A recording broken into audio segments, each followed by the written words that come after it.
Hello, ladies and gentlemen. From leading nations to standing up for human rights to running the world's most important organizations, women continue to steer the world through their leadership. I'm Dr. Farhat Jumani, Master of Ceremony, and I'm one of the chapter leaders of ISACA Mumbai. I take the privilege to welcome you all to the event SheLeadsTech 2021 organized by ISACA Mumbai Chapter. The focus being Elevate Women in Technology to Leadership Roles, the Leadership Series.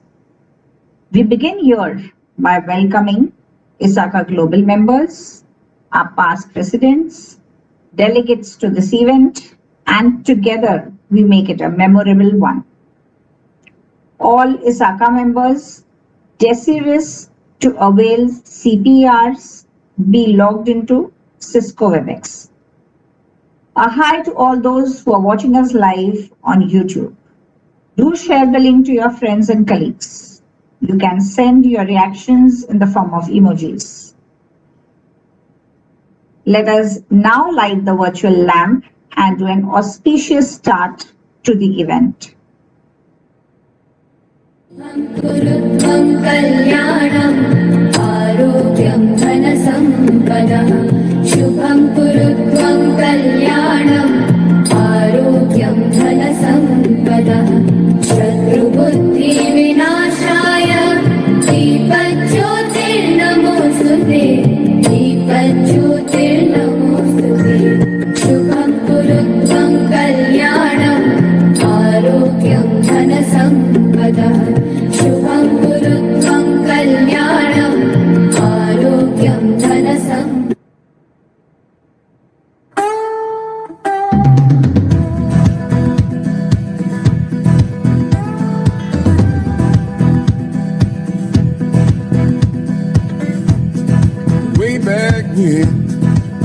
In the beginning of time, man made the fire, then the wheel went from a horse to an automobile.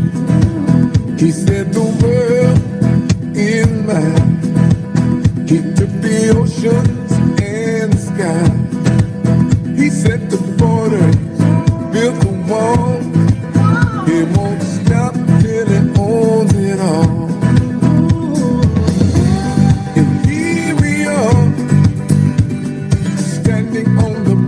Disaster. Enough is enough, is enough, is enough. I know the answer. Put a woman in charge. Put the women in charge.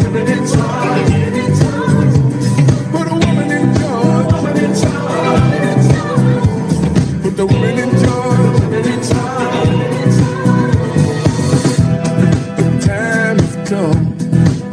We've got to turn this world around. Call the mothers, call the daughters. We need the sister of mercy now. She'll be a hero, not a fool. She's got the power to change the rules. She's got something that men don't have. She is kind and she understands.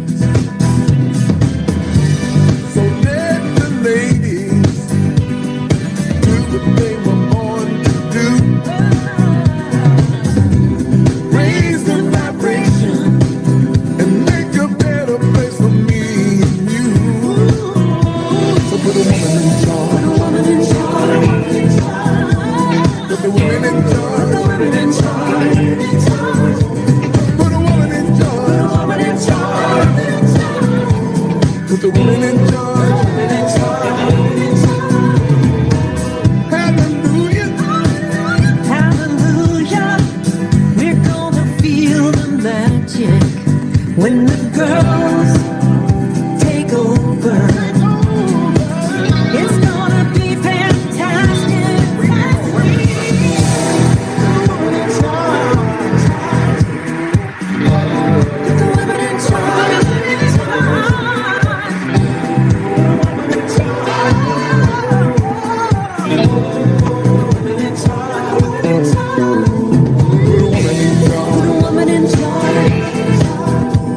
Put the women in charge. The women in charge. Tell me, put a woman in charge. The woman in charge. Put the women in charge. That's right. Come on, yeah. Put a woman in Put charge. a woman in charge. Put the women in charge. It's about time. Put a woman in Put charge. a woman in charge. Come on, y'all. Let's put the women in charge. Put a woman in charge. Woman in charge. Put the woman in charge. Put a woman in charge. Put a woman in charge. Put a woman in charge. Put the women in charge. Good, good. Yeah, put a woman in charge.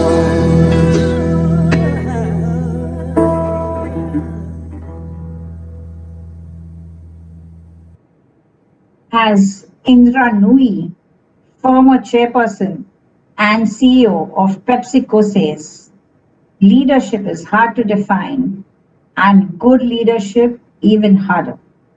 But if you can get people to follow you to the ends of the earth, you are a great leader. With this, I call upon President of ISACA Mumbai Chapter, Fernando de Navarro Menezes, to do a welcome address.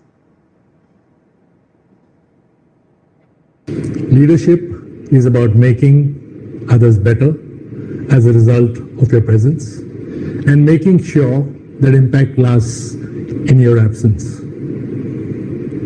A very refreshingly different and very practical definition of leadership that resonates with me. Now, why did I choose such a definition over others? Firstly, it's by a lady. Secondly, that lady holds a top leadership role in a company that has pioneered the social media space, which is both liked and disliked immensely by others. Thirdly, the lady is a strong advocate and champion for having more leaders among the women in the workspace. She is none other than Sheryl Sandberg, the CEO of Facebook since the year 2008. In a very inspiring and wonderful TEDx talk entitled, "Why We Have Too Few Women Leaders," she said, "The primary reason that most women don't make it to leadership roles is that a lot of don't stay in the organization. We need to make them stay.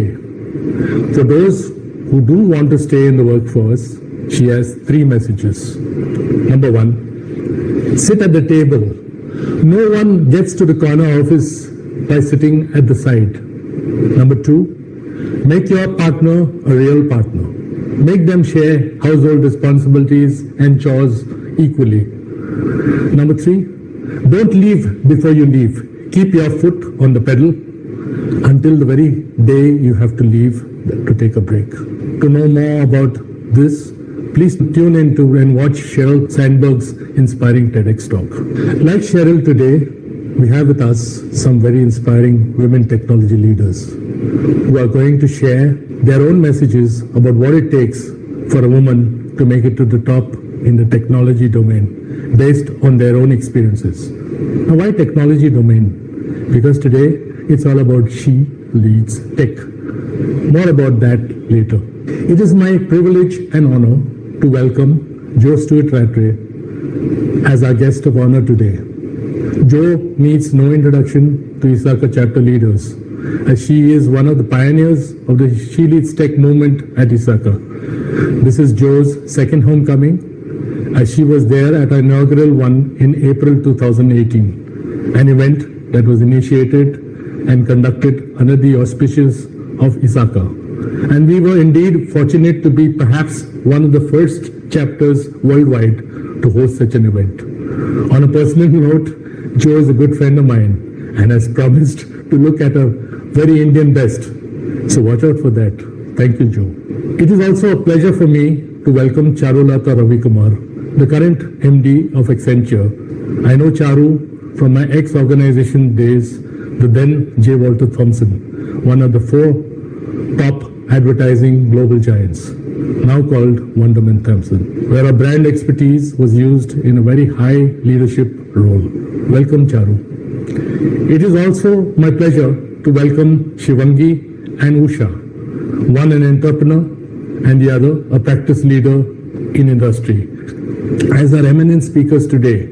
And they too are going to give us their perspectives and messages and what it takes for a woman to become a leader and stay at that top. Shivangi is a good friend of mine and a go-to person who I know I can depend upon to help our chapter whenever needed. This is her second homecoming too, after being part of an inaugural event. A special welcome also goes out to Jenny Tan, outstanding chapter leader of the year 2021 by ISACA. She is also the VP of Singapore chapter and our panel moderator today. And also the other eminent panelists who I'm sure are going to keep us engrossed in a lively panel discussion. A warm welcome to our respected past presidents, my fellow members, both from our chapter and our global chapters, and also our local and international guests who are watching this event for the first time from all over the globe. The SheLeadsTech movement was initiated by ISACA in the fall of 2017 and has at its base three pillars: engage, empower, and elevate. Our first and second editions, held in 2018 and 19, revolved around engage, where the focus was on engaging women in the technology space by advocating change and thereby increasing diversity in the organization. Our third edition, held last year, 2020, was about empower, where the focus was on empowering women in technology and grooming them to take on responsible roles by exposing them to thought leaders and mentors. This edition seeks to elevate and transform them to leadership roles and understand what you need to do there to get there from those who've been there and done that. So welcome everyone to Elevate, Think Like a Leader, the Leadership Series. I like to end with a verse from Keb Mo's song, Put the Woman in Charge. I'm going to just read it, okay? Because I can't sing. It goes something like this. Hallelujah, hallelujah. We're going to feel the magic. When the girls take over, it's going to be fantastic. So let's put the woman in charge. Stay safe, stay healthy, stay connected, and have a lovely event. Namaste. Success isn't about how much money you make. It's about the difference you make in people's lives. We have with us a guest of honor, Jo Stewart Rattray, joining us from Australia.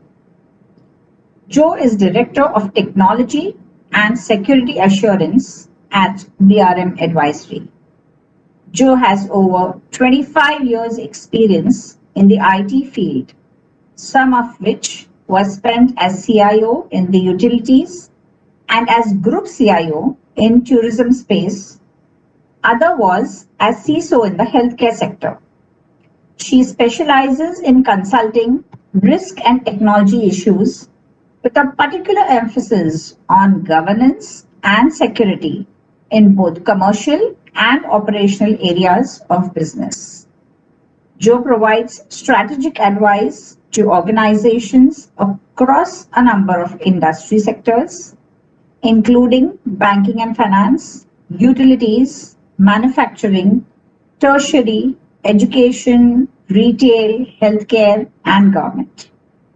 She has extensive board and committee experience in which she has chaired a number of ISACA international committees, including the Board Audit and Risk Committee, Leadership Development, and Professional Influence and Advocacy. She has served as an elected director on ISACA's International Board of Directors for 7 good years and was the founder of its Global Women's Leadership Initiative, SheLeadsTech. She also has an annual award established in her honor to recognize her outstanding leadership and commitment to increasing the representation of women in technology, leadership, and the tech workforce. The inaugural ISACA Oceania Jo Stewart Rattray Award was awarded in September 2018. Welcome, and over to you, Joe, to do the opening address. Thank you, Fernando, for your wonderful introduction and for my second homecoming to Mumbai Chapter. However, I really wish that the world wasn't quite in the situation it is now and that we could all actually be together. That would be just fantastic. I loved my journey to India for the very first SheLeadsTech event at Mumbai Chapter in 2018. It was fabulous, and I was just really astounded by the colours of India and the wonderful food and the incredibly friendly people. And I made a promise to Fernando that for my second homecoming, I would do my Indian best. So tonight, all by myself, I draped a sari, and so I've had a practice run, and then for today, I have my sari, and it's actually gives me a great sense of femininity to wear sari, and I feel greatly honoured to be able to. So, Fernando, thank you for encouraging me. And that's something that Fernando does very well. He encourages women to progress in their careers and progress through the ranks of the ISACA family as well. And he's what I would call a true ally. And these are the people that we need to help us, need to work with us on our career journeys. But before I start talking too much about SheLeadsTech, I'd really like to say to you that my heart goes out to all of my friends and colleagues across India and all of the ISACA family in India. It breaks my heart to see the impact that COVID is having on your wonderful country. Your incredible family lives are being torn apart, and you are in my thoughts and my prayers. And I hope for this wave to be gone soon. Let me talk to you a little bit about SheLeadsTech. That's what we're all about today, right? And how it began. I was very honoured to be elected to the ISACA International Board of Directors, and I served for 7 years on the global board. And I had said for a long time that I thought we needed to be looking after our women members better, to actually recognise that there is a gender equality issue in the tech workforce across the world, and that we really needed to be looking at how we could advocate for and on behalf of women to enable, hopefully, to see a change in that gender imbalance in the workforce, and particularly for those women who are aspiring to leadership roles. So I'd been talking about that for a few years, and nothing much had happened. And it was a brand new board year, and I was sitting in a boardroom, and I was in Brussels in Belgium, and the then Chief Knowledge Officer was handing out and talking about different portfolios. And, there was this about knowledge and this about education. And so my name hadn't been mentioned because board directors are given a portfolio for that board year to work with staff and to get initiatives up and running for the membership. So when it came, there was no mention of my name, and I was thinking, oh, this is actually terrific. This means I'm going to be able to spend a whole year working on as a director and not having to worry about a particular portfolio. And then all of a sudden, the Chief Knowledge Officer says, oh, and by the way, we have a brand new initiative. It's called the Women's Initiative, and we're giving that to Jo Stewart-Rattray. That was all the information I had. So I said, how much more information can you give me? He said, no, that's it. That's all we've got at the moment. And so from that, SheLeadsTech was born. It was fairly daunting, but there were a couple of wonderful members of staff came on board and were able to assist with the forming of SheLeadsTech and the program as we see it today. And so to me, it was kind of my own fault that I'd been making these statements for so long that we needed to do something more for our members and our female members, and so it became my role to do that. I had the great privilege of taking the SheLeadsTech program and rolling it out in 16 countries around the world, including India.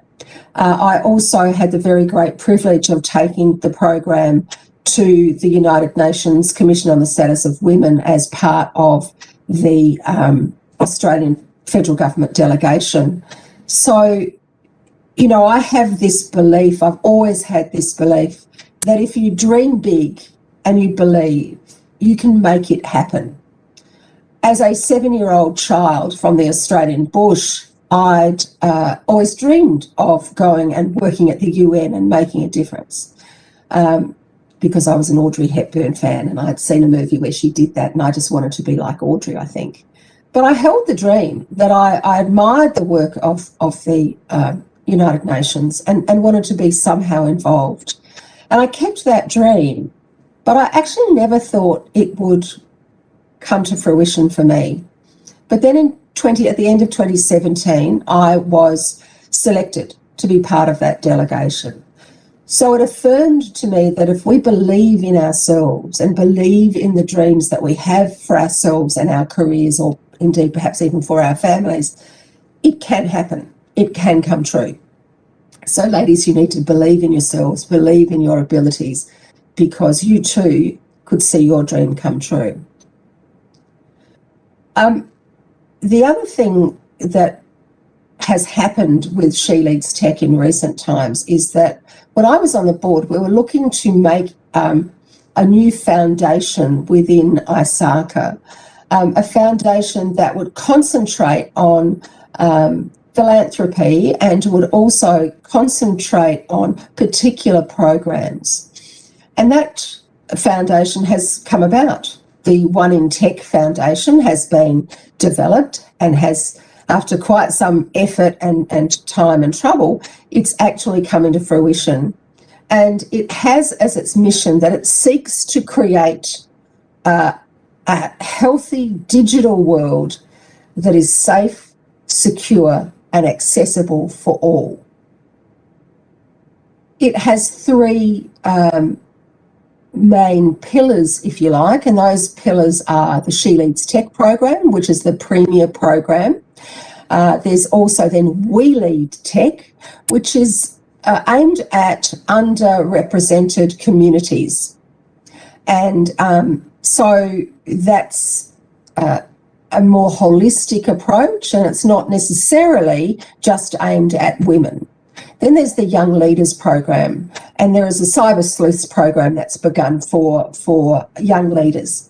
So again, it's looking at feeding the pipeline, if you like, so that young women have an opportunity to start young and recognise some of those dreams and move on to perhaps STEM studies, so science, technology, engineering and mathematics, and then into careers like computer science or cyber security. One in Tech also seeks to have or work towards a digital world that has no boundaries and there are no biases. So the digital world should have no colour, should be ageless, and should have no gender. I think that's pretty exciting. It's very, I think it is an exciting concept to see a genderless, colourless, ageless world. And we need to all work together, stand shoulder to shoulder, our male allies and our female sisterhood, to work together to ensure that that happens in our lifetimes. And why do I say in our lifetimes? Because the Secretary General of the United Nations actually has said, he's made the statement that he will not accept a world that tells his granddaughters that economic equality can wait for their granddaughters' granddaughters. And if you do the math on that, that granddaughters' granddaughters at the present rate of change would mean that it would be 200 years before we saw economic empowerment and economic equality for women across the world. So those 2 centuries to close the gap in economic empowerment. And I have to say, it's a gap that's widening, and the pandemic has certainly not helped that. And it's not lessening by the day. He also went on to say that despite women's achievements and successes, their voices are still routinely overlooked and their opinions ignored. So we have to work together to ensure that does not happen, that our voices are heard, that we make a difference in our own sphere of influence. For instance, when I say that, I mean to change some of the language. You know, we hear people talk about man hours, for instance, in the workplace. How many man hours will it take to do that particular job? What about staff hours, workforce hours? You know, just change the dialogue a little bit can help that whole notion of inclusiveness, including women in the leadership discussion. Fernando talked about how women's leadership and its importance. And of course, he's absolutely right. So we need to work together on this. And I can't stress that enough. It's about education. It's about engagement, empowerment and education. Now, they're incredibly important, and elevation, of course. And elevation and education go together. It's really important for us to be working towards those goals. One of the things that I was taken by, as I've said to you, that my own belief is to dream big and believe. I never thought, as a kid from the bush, I never ever thought that I would serve, for instance, on a board of directors, let alone a global board of directors of an international organisation with 160,000 members in 220 countries. But it is possible. So if you ladies have any notion that you would like to serve at that level, start by looking at your own ISACA board of directors at the local level in Mumbai. That's a great way to start your journey, because you still learn about what it is to be a board director. You learn about the roles and responsibilities. You learn about the obligations that you have, and there are fiduciary and legal obligations to becoming a director. But it should not stop you from going beyond that too. It's not for everybody. Not everybody likes that high level of governance, whilst others do.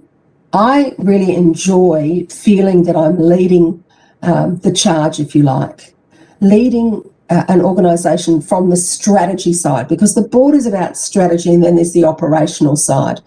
And that's what's nice about the ISACA chapter boards, is that you get a little bit of a look at both, about managing the chapter and also setting the strategy for your chapter as well. So certainly go and talk to any of your chapter leaders about how you can get involved.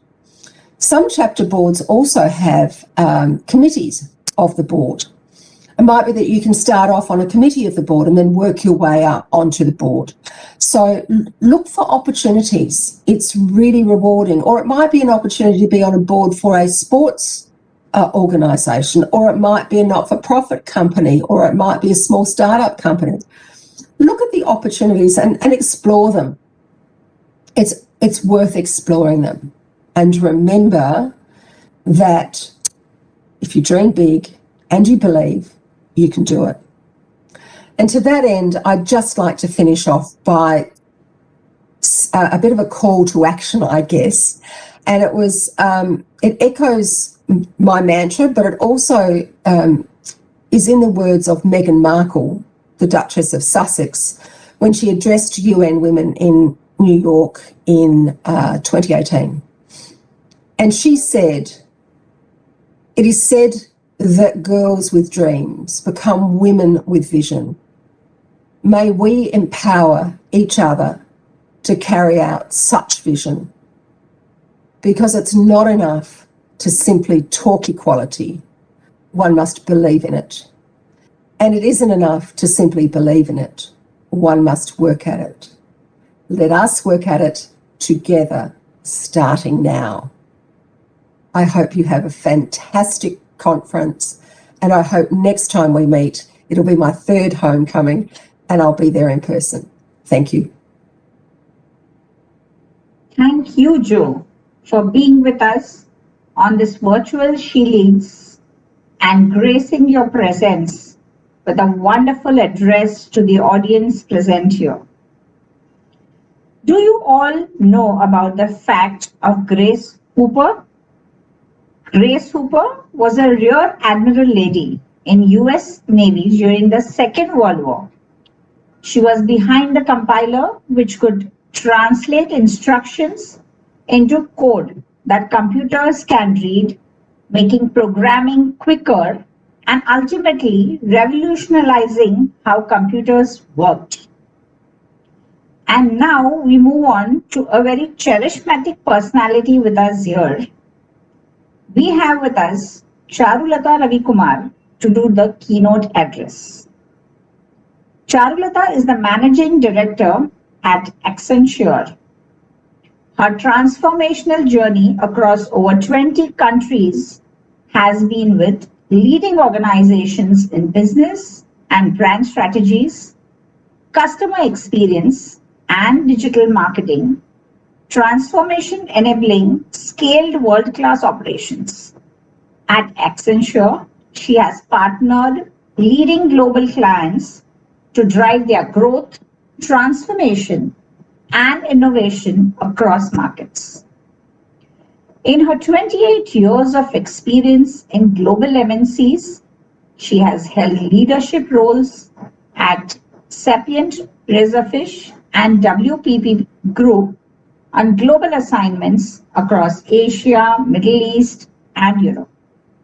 She is passionate about education and is also associated with the premier technology and management institutes across India, helping them set up their digital marketing and innovation application framework. Recognized as top 10 marketing professionals by Ad Age Asia and recipient of the Women Leadership Award, Pillar of Hindustani Society Award, Indira Award, Best Storytellers Award, amongst several others. Charulata has been speaker at the Wharton India Economic Forum and several global forums. Let's hear Charulata on her keynote. Women leaders in the workplace in these changing times. Hello everyone, I'm Charulata and I'm really happy to be here amongst all of you. Technology brings us together, right? And yet we're all so far apart. It's ironic. However, there's no doubt that technology has brought tectonic shifts to unimaginable levels, causing a positive impact in many ways when applied with responsibility and with purpose. For this, we must continue to make the most of this despite the challenges of the current situation and stay intensely connected and informed. I'm very grateful to SheLeadsTech and ISACA Mumbai Chapter for driving a very important purpose of technology and women leading it to bring about the change in the world.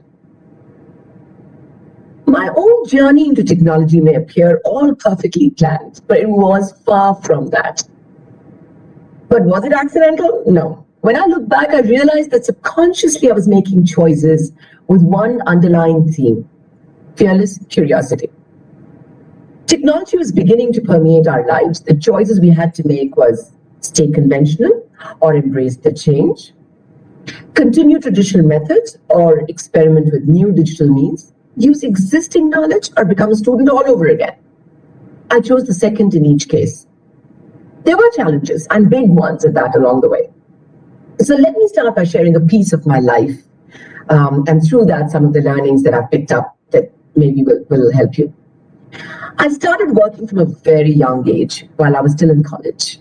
Not for want of funds, but more for a deep desire in me to become independent and take on the world and grasp all that it brings with it, right, with an iron hand. I never chased money or fame, only my dreams, because I was familiar with what I had left behind, but not so with what lay ahead of me, right? So I decided to embrace everything that came my way. I did not want to miss any opportunity.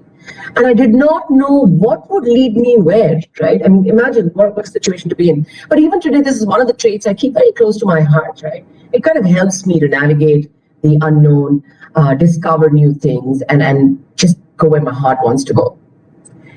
It was a very difficult world back then, and very different world back then as well, when I took up my first job. And opportunities were so limited. And being a girl with a burning desire to spread her wings was not at all easy, I can tell you. The landscape and infrastructure were also primitive, well, at least compared to now. Internet was primarily a military technology, and cell phones were just about making an appearance as toys. And the world population was 5 billion. Can you imagine? I mean, a number that we don't even quote anymore. Today, the population has crossed 7 billion. The world economy has grown by a whopping 6 times since. So economic opportunities have multiplied in geometric proportions for everyone. India's population itself is doubled, right? And the economy has grown by 8.3 times in nominal dollar terms there. And with all this comes a new world, a world of unlimited opportunities, of intense competition and intense expectations. The challenges as a woman then, and as a woman in today's technology world, have changed their forms, and new ones have come in as well, right? And as I hopped from continent to continent, from India to the Middle East and different parts of the Middle East to different parts of Europe and Asia and back into India. I mean, the shape and form of these challenges kept on evolving and changing, right? And it was still exciting for me, intimidating on the one hand, but definitely exciting, I would say. Among the first things that I realized when I started working as a trainee is how little prepared I was for the work environment. I knew my concepts and I understood what was going on in the business, but I just don't know. I didn't know how to plan, how to fit in. What are the skills would I need? What is networking? It wasn't even a word at that time. Collaboration. I mean, things were linear. It wasn't so matrixed, etc., etc. And today, when I look back, I deeply wish we had training programs, mentorship programs, peer groups to exchange views with, and all those things you take for granted today. Right? None of this existed. And as my life headed new dimensions, new challenges came along. With children come the desire to be at 200%, right? 100% for work and 100% for your child. But I wanted 300%, another 100% for myself too. Growing through the new digital evolutions, wanting to learn more, applying it and discovering new things in life, I decided to go for it with fearless curiosity. I know I'll be using this term a lot today because that is the one big driving force in me that I want to share with you. And I was identified as the lady with the baby and laptop as I would rush through airports for my meetings with my baby in one hand and my laptop in the other. I took him with me to all the meetings, right? And it was funny at that time it wasn't. It was very difficult at that time. And I look back now, I laugh through it. And he would play in his bassinet and I would be presenting to our clients with much elan and passion. And often the bassinet would be, placed on the table at the MD's office, right? And we would be all sitting around it while I'm going through my PPTs. Fun times that in a way. And I was, also often the only woman in a conference room of over 30 men or workshops of over 50 people. It was intimidating, I must say. But one had to remain fearless. And in your own mind, you had to remain gender unbiased, right? I mean, maybe for those 30 or 50 people, there wasn't as much bias as it was for me sitting as the only woman in that conference room. Well, some roles seemed out of bounds as well, right? Digital decisions being taken, leading change and innovation, bringing cultural and mindset transformation, even driving and enabling diversity. Some of these were probably not in the hands of, the few women who were there in that mix of in the groups. But we had to sieve through the chaff and cut through the weeds to find our way in the woods. Today, women have become more assertive and definitive in their approach and contributions. What remains yet is the demand for rightful recognitions, I believe, right? We seem to be satisfied with verbal appreciation and not fight for equal rights in workplace roles, especially in new fields. successions and compensations. We don't go out there with expectations and asking for things. We take it as it comes, right? And that's a huge drawback for us. There are organizations which have put corrective measures in place so that we are pushed into fighting for that, or not even fighting for it. Some organizations really support it and have brought that equality, but some are yet to go that path. So organizations and teams have become more complex, fluid, and matrixed. A linear approach to achieving results in any aspect of the organization would be rather impossible unless we bring in deep collaboration, connected innovation, and very diverse perspectives. And I've been learning from several inspiring women leaders from around the world in different fields, right? And today we have women leaders who are rethinking the future, and as world change makers are shaping the world positively, right? In small groups, in large groups, but they are definitely bringing a big change in the world. So let me share some of the ways in which women leaders are making this possible and very successfully. All right. First thing, be bold. Know that you can bring about the change and don't let anyone make you believe otherwise. What you show and tell the world about yourself is what they will see and believe. Your opinion matters. Make it matter. Secondly, keep learning and keep applying, right? Remember, fearless curiosity. Enjoy good experiences, but celebrate bad ones more. Learning a skill is easy. Perfecting it is tough, right? Mastering it is even tougher. But to keep it intact and stay in the mastered zone requires a lot of dedication and continuous practice. Find your own ways of reminding yourself to keep an open mind when your overwhelming reaction to a situation is to shut it out, right? And sometimes I find that many of the women who are coming back into the workforce through our career programs, some of them have to really catch up a lot because they've had a gap, right? And it is important for organizations to help them bridge that gap. But it's also important for the individual to find ways to bridge the gap quickly. It's important to catch up, right? And not stay in that gap that you've had for a few years. And one more important thing is that you will perhaps need to completely unlearn, right? Unlearn and reskill yourselves up to 4 times in your life in this fast-changing world, if not more, right? But be prepared for that and embrace the change quickly when it comes. The third thing I would want to touch upon is surround yourself with mentors and coaches, right? Seek people you're inspired by, people you want to learn from, people who can guide you when you're in a bind. And ensure that you have diversity in your mentor pool as well. These mentors may or may not be in your immediate work surrounding, but may even be part of your family. And very often we miss that, right? Or anyone else from your network. And the good news is that today you can have many mentors. In the very early days, there used to be one mentor to a person. It isn't like that. So keep a lookout for them and recruit them if they're willing. And remember, there's always a give and take in any relationship, right? Think hard about what is it that you bring to the mentor and go to them only for general guidance and not for your day-to-day affairs. Let them steer you in your thinking, in the broader perspectives. Let them open up your mind. Allow them to open up your mind, right? The fourth, I would say, is develop your network. Right from the time that you start your careers, I'm sure many of you are early career people. Many of you are in the middle state of your career, and many of you are very seasoned about it.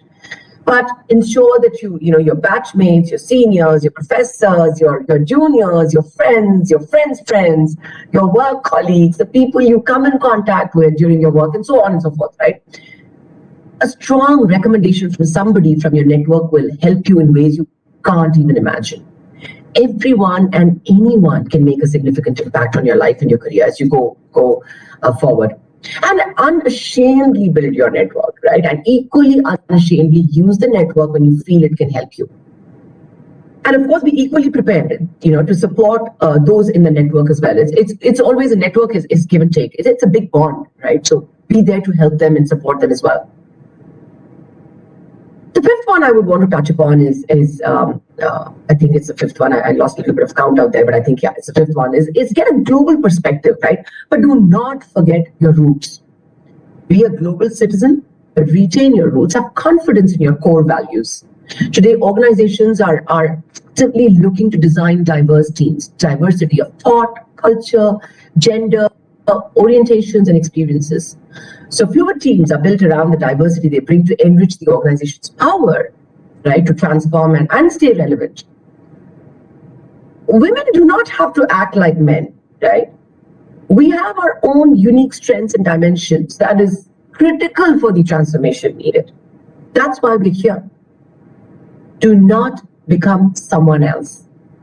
Find your core and know that you have what it takes to create the new and to power the change. It's inside you. It's in you. Don't miss it. And finally, I think I would want to also talk about building a sustainable future, right? It's no longer about top lines and bottom lines, and organizations are strongly veering towards being responsible and shaping a better future. They're coming together to build sustainable solutions, right? And when you embark on ideas, it is important to keep the better future in mind. For you, for us, and for all the coming generations, right? And think about how will you contribute to the circular economy, to protecting the environment, and to bring inclusivity in every action, right? We have to rise with people. We have to bring everybody along with us. Just one me as a woman rising is not going to bring that change. We've got to effect this entire change with everybody around us, with all of the women around us. We've got to join hands in this process, right? So the road ahead is exciting, full of surprises, discovery, opportunities, and it's waiting for you to open new doors and bring new ideas to this world. So just go ahead. Don't be afraid. If one dream fails, I always say that, right? I say that to my son as well. If one dream fails, dream another, and another, and another. But remember, keep people along with you all the way. And don't lose hope on dreams, right? It's not that you've dreamt something today and you have an ambition that has to be fulfilled. We are much bigger than that one single dream, right? But when you have that, put everything you have behind it. And then move to the next if you need to. So, I know I've taken up a lot of your time, but, I would also like to reflect a little on how the ways of working are going through changes that we need to adapt to, on the one hand, but also evolve the systems and methods to suit this new world, right? And our systems were designed towards a set job routine, and office goers would blindly have to follow them, and our infrastructure catered to a social and cultural way of living, right? Proximity, coffee breaks, boardrooms, meeting huddles, games rooms, cafeterias, and all that, right? Of course, this session itself would have been really exciting if I could be in front of you and we could exchange views and have direct questions and all of that. But it is what it is. We make the best of what we have at the moment. It's different now, right? And COVID has taught us many lessons and forced many changes. So two things to consider in the way things are panning out: work from home, work from anywhere has started, etc. So changes in the work patterns have come in, and secondly, a hybrid workforce has also come in, right? So changes in work patterns and working conditions have been thrust upon us by the sudden irreparable ordeal. It seems, right? I'm sure things will improve, but let's take it one step at a time at this point. For many of us, it seemed amazing at first to be with family so often and almost always, right? Loved it. Until the challenges of a privacy-less environment and one where workload sharing at home became the new way of life. And it's hard to say who got affected more: the bread earner of the household, who found themselves to be less productive and overburdened with housework, or the homemakers who found themselves working double shifts and filling in for all the other chores as well, right? And let's not forget the children of the family as well, who are perhaps struggling within themselves with all of the new norms of schooling from home, SFH as I call it, right? And no play, and having the droning parents on their heads all the time. I've been guilty of that as well at times. And I've had to change my ways in so many ways. This needed families to come together and find their balance and adjustment, be more understanding of providing space within the very often no space, right? allowing for family time together and bonding as well. The work culture has also evolved to a more informal one, right? As virtual connects had their lighter moments with kids walking in, ask the weirdest questions, and cats typing on the keyboards in the middle of strategic discussions. And I've had many such moments. I have lots of dogs at the house. I keep rescuing dogs from the streets and bringing them home, and they're jumping all over me. And right now, one is somewhere close to me. So if he starts barking, pardon that. So quickly, here are a few tips I want to share that has helped me and my families, and many families I know as well, right? Work from home should be balanced with home life and personal life. The two are not the same. As a family, sit down and find time to spend with each other. Don't make your days a 24/7 work from home. Set load shares for chores at home, right? Your work from home does not mean the family around you is meant to hover around you and feed you and serve you. Ensure that you continue the work from office approach of respecting people geographically, their hours, geographical hours as we work across borders, and out of office requests and PTO requests and all of that. I'll share my experience, right? What I do and I encourage my teams to do is block time on the calendar for things you need to do, times that you want to spend with family. And at that time, should a conflict come up, it's okay. We can tell them, right?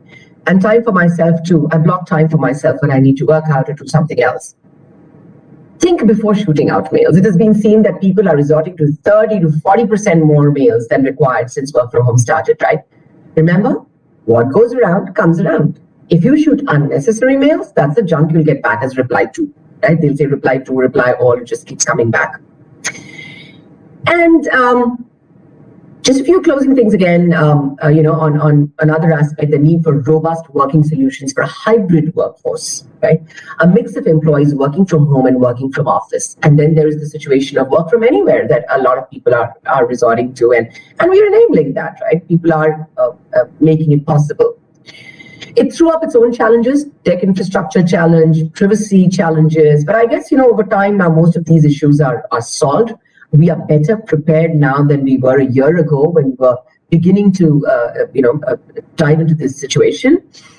And companies have stood by employees to help them get bandwidth, required infrastructure, etc. Like organizations have really supported their people.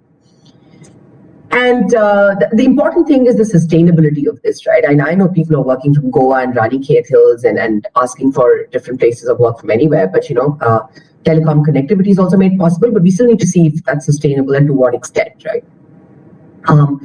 With all of these changes, the inclusion and diversity roadmap needs redefining and redesigning as well. We need to see, use the widest possible lens to view our inclusion and diversity going beyond the gender, sexual orientation, ethnicity, age, religion, abilities, gender expression, etc. Right? We need to set up people up for success by providing a very empowering environment, one that trusts employees, respects individuals, and offers freedom to be creative and to learn and work flexibly. And whether it's enabling you to bring your authentic self to work, providing an inclusive environment and a safe environment to work, equal work opportunities, etc. Right? We need to change the outlook of the relationship organizations have with employees, and it's definitely happening. It needs to become the norm, right? And we've seen a lot of positive results of such a culture of very high mutual trust and respect and bringing that diversity in. In fact, in most organizations, the gender mix itself is quite appalling, and women drop out typically, even today, right? This was the case a few years ago. Even today at the mid levels, about 40 to 50% drop out. And that is one of the reasons we don't get a good number of women leaders to pick from at the top, right? And the blended mix of work from home and work from office will probably provide better options for women to take up multi-responsibility with equal commitment and not have to drop off from work at the levels where they're just ready and poised to take on leadership roles. That's when we need them most, and we need them all the way through. Join us, stay with us, lead us. We need the women to be all the way through with us, right? And inclusive training for leadership also becomes important to ensure elimination of bias, to empower women employees and acquire new skills in technology, leadership and management, and more. And the career and professional development for women must be at the forefront, right? So, and we've also seen that diversity impacts individual societies and businesses, right? Greater innovation, business performance, increased ability to attract talent. And 87% of organizations actually agree that this is what brings about the change, the diversity. I'm going to conclude with just 5 key things I believe organizations should do to enable this change. Bring in bold leadership with a good balance of diversity at that level, along with across the organization. So nearly, where 40-50% of women drop off, arrest that at the mid levels. Ensure they're given the right support to move ahead. Make it a C-suite priority and commitment. This has to come right from the top and have that commitment. Engage employees to embrace diversity in all its aspects, right? And an ingrained organization culture. It should not just be a program that is run. It must be part of the DNA of the organization. And create an unbiased system that encourages performance without compromise, right? These things will be very, very critical. So the organization, every employee needs to be fearless, right? Remain curious and embrace change at every step of the way. Many things are still up in the air, but we have all emerged through this wiser, better, and stronger. And while we feel proud and celebrate the shared joy and success together, I would urge you to reflect on the year that went by, more than a year that's gone by, really, right? And ensure that you're taking moments to relax, enjoy, connect, and introspect. Take time off to unwind, connect with your loved ones, reach out to people, and look after your health. And most important, do not let the unpredictable changes daunt you. Embrace everything the future brings. Remember, the power is in your hands, right? With that, I want to say thank you very much once again for staying with me through this and wishing you all the very, very best.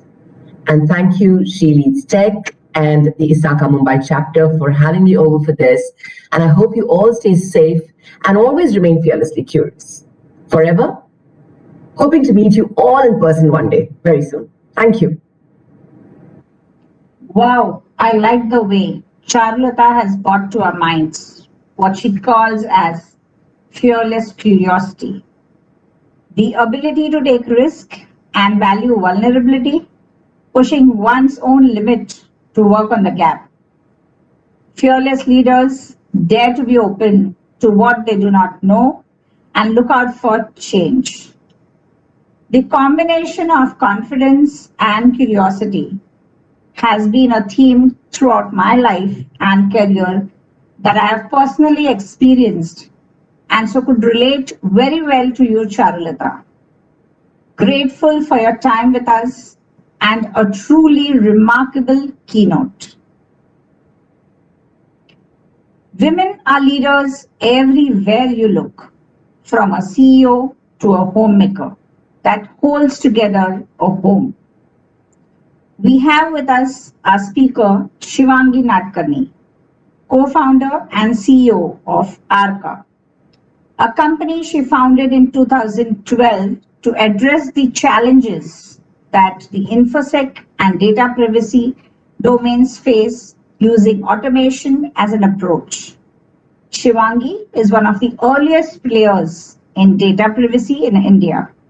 She has steered ISACA to do some pioneering work in the domain in India, including developing India's first privacy management platform. She is on Asia Advisory Board of the IAPP, International Association of Privacy Professionals, the world's largest privacy body, and has authored the first textbook in India on data privacy for DSCI's, that is Data Security Council of India, DCPP certification. She is a well-recognized speaker and a faculty for data privacy. Shivangi has gone and done her engineering in electrical and electronics from BITS Pilani, and her post-graduation in management from IIM Calcutta. Welcome, Shivangi. Over to you to throw light on who is a leader and what it takes for a woman to get there. Hi, my name is Shivangi Nadkarni and I'm the co-founder and CEO of ARCA. Thank you, ISACA, for inviting me to speak at this very august event. It is my privilege and honor to be a speaker here amongst so many people of great achievement. I'm going to talk a little bit about my journey, and I hope it resonates with some of you. So, keeping with the topic of the day, which is elevate, think like a leader, I think I'm going to start by saying what I truly believe in, which is that each of us is a leader. It's just that some of us are, waiting to yet emerge from our cocoons, but we're all out there. So it's very important, first of all, that we do not confuse being a leader with being a manager. That's something which many people always, sort of make a mistake. So I often have people saying, but you know what, I'm a junior person, or I'm not working. What really can I do when it comes to leadership? And I always say that is not what a leader is all about. A leader is, in my view, a leader is someone who makes an impact. A leader is someone who influences the world around her. It may be direct, it may be indirect. The leader is someone who puts forth a whole bunch of ideas, innovative thoughts that can be brought to the table. A leader is someone who has a lot of courage to stand by one's convictions and beliefs and faith, and yet, question them when the right time comes. A leader is someone who takes risks in whatever she undertakes. Leader is someone who has the hunger to change, the world around her. A leader is someone who questions deep-seated convictions and beliefs that the world around her has, that society has, and has the courage to do that. So these, according to me, are some of the things that embody a leader. In our minds, we often think of, let's say, a political leader. We think of the extremely extroverted leaders of organizations. We think of somebody who's leading a battle. They're all leaders, of course, but that doesn't mean the silent ones, the ones who don't necessarily have a platform to speak, don't necessarily have a large team to lead, may not even be in a working environment, maybe just somebody who does something silently from home. Each of us can really be a leader. Each of us is a leader, actually. Because we do influence so much, and more importantly, we have the capacity and the potential to influence the world around us, right? So essentially, it brings me to the core point, which is that there is no one single definition of leadership, and you have to look within yourself to see what definition of leadership resonates with you, right? Similarly, there is no one single path to leadership. You can take different paths. There can be a myriad different journeys that really get you there, and every journey that each of us has the potential to become a leadership journey. There are no timelines. There is no sort of time frame within which you need to become a leader. You can become a leader at any point in time in your life. So when I was asked to actually speak about my journey, which I will in a bit. I thought that, when I believe that there can be so many paths to leadership, why not look at some of those multiple paths?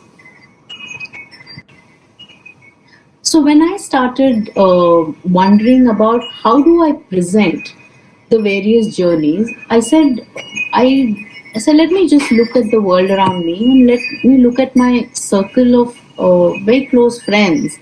And I believe each of them is an achiever, a kick-ass woman in her own right. And I said, why not I present some of their journeys so that you see for yourself how each of them has become a leader in her own right, in very different ways. Okay.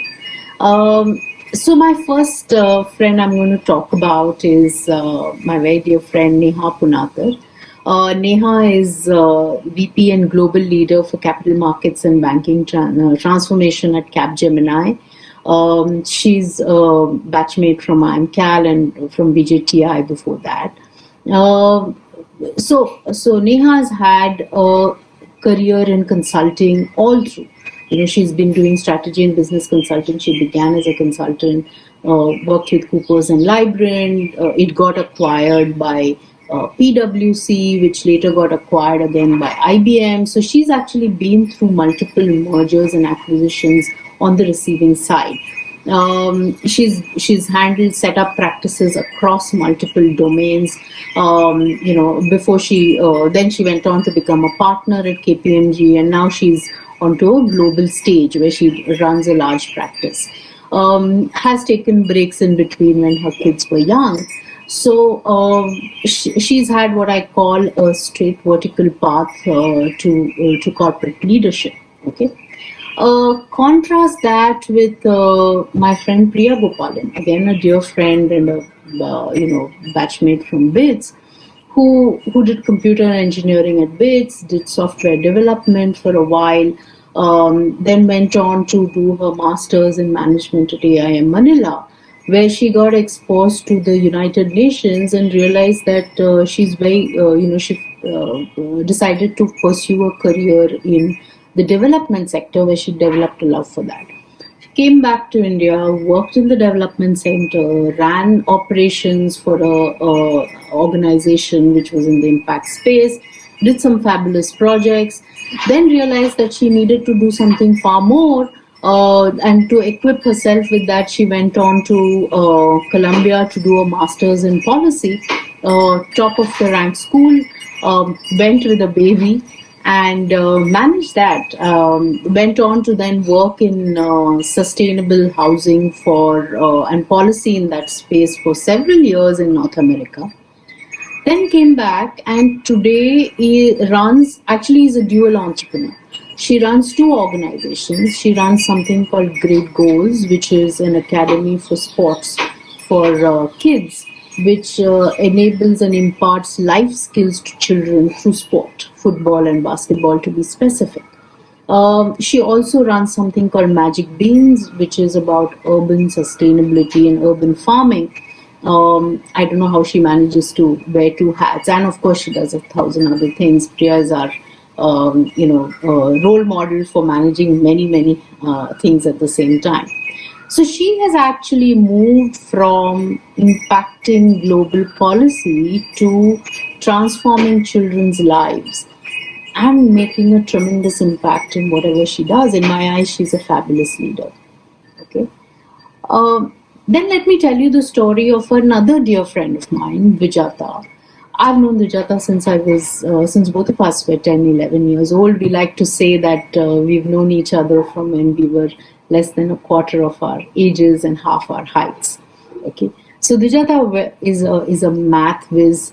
Went to IIT Madras, went to IIM Bangalore, came back, worked in the financial services and banking sector. Worked with digital transformation projects, helped move a lot of global processes to India when that was at its peak. Did a complete reboot in between after doing years of this, and decided to become a psychotherapist. Yes, you heard me right. She's a psychotherapist. Again went back to the books, went to did a master's in psychology, studied and apprenticed under a leading psychotherapist, and today, now for many years, she's one of the leading psychotherapists today in Bombay. Again, somebody who has moved from leading business transformations to personal transformations, as I call it, through what she does, moved from a very quant tech background to something which is so, I always tell her, ambiguous, nothing structured, and making a success of both is a different level altogether, right? Then I have my friend Meenal Majumdar. Meenal's again a batchmate from IMC. Meenal's had what I call dual careers. So when many people say that, hey, but you know what, I'm in a corporate job, I'm just doing the run-of-the-mill stuff, what can I do? I always like to give the example of Meenal. So Meenal, on one hand, she's VP and heads a division at ISACA overall. In parallel, she's also a mentor and a volunteer and leads a huge initiative around robotics and STEM enablement for high school children. And when I say she does work in that, it's like serious work. She has enabled and led several teams to international robotics competitions, led them to win. She herself has won awards, and I don't know how she manages to do both, but she just manages to do both with equal, sort of rigor and vigor. So again, somebody can run on two parallel paths at the same time and be a success at both. And the last example I'm going to give you is of another extremely dear friend and batchmate from BITS Pilani, Kavita Ravi. So Kavita is one of the most brilliant persons I know. She went on to do a master's and PhD in the US after her engineering. Worked for 12 long years as a software architect doing research in high-end systems. I never understood what she was doing at that point in time. All I knew is that she was one out of a cohort of some 20 people globally doing whatever she was doing at Bell Labs, which then became Cadence. One fine day decided she's bored and that she can't be doing this for the rest of her life, and just upped and applied for a fellowship under the Obama administration in a completely different area of energy, clean energy, and uprooted herself from Boston with two young kids, moved to DC for a few years, and did that fellowship under the Obama administration. Shined at it, and then came back and got into a career in clean energy. So today she is the MD of a company that is in the solar storage and solar energy space. Again, someone who has had tremendous impact in what she does, continues to do, but has demonstrated about how she can, one doesn't have to be on one singular path all the time. You can just change. Kavita, Adujata, two examples. You can do multiple things in parallel. Meenal, Priya, examples. Or you can just have, stay focused and just shine at one thing that you do, is like someone like Neha, right? A bit about my own path. I went to BITS, I did electronics, realized I didn't want to continue in engineering, went to management school. At IMC, I realized I came out and I decided to work in a startup, and the word startup was not known at SIFI. Did a whole bunch of interesting things, got into the whole InfoSec space. My first brush was with SIFI deciding to set up the first certifying authority in India, and I kind of helped that project. Then got into the whole data security space, ran a practice for a short while, global practice at Wipro. By then I realized I needed to do something on my own. So started, my first venture failed, my second venture failed. The current venture that I run, ISACA, started 9 years ago with my current co-founder, Samir Ranjan. We started with doing, consulting in InfoSec, stumbled into the world of privacy in parallel, and then we just stuck the path. And just the conviction and the belief that these are areas that the world is going to need more and more, coupled with wanting to do something different. I mean, not just do the usual services kind of business, because then we could have continued in our corporate jobs, but come back and say that, hey, this needs a different approach, because people just can't keep up with the demand, and we need to automate. And so we decided to build a platform and automate in an area which is changing by the minute. So we continue to do that. In the process, if that makes us leaders, then I'm glad. But we just do it because we have this abiding faith and conviction and belief that we have to do something which can really have a long-term dramatic impact on the world around us. So you do what it takes. So the path to leadership is never smooth. Then life is never smooth, right? We all have our challenges. So when I ask some of these girls, I asked them to tell me what are the challenges that they have faced. Kind of converged on some of these, and the main ones were, one is building credibility. You have to build credibility for yourself, no matter what you do. Building a team which carries both your vision and your passion. Finding mentors. Nobody's going to come and say, mentor, I will mentor you. You have to find your mentors, and you will have different mentors for different aspects of your work and your life. Go out and actively seek them. Okay. Learning to delegate, and by learning to delegate, it's not just to your team. You can delegate to the world around you. Okay, you can't be good at everything. You can't do everything yourself.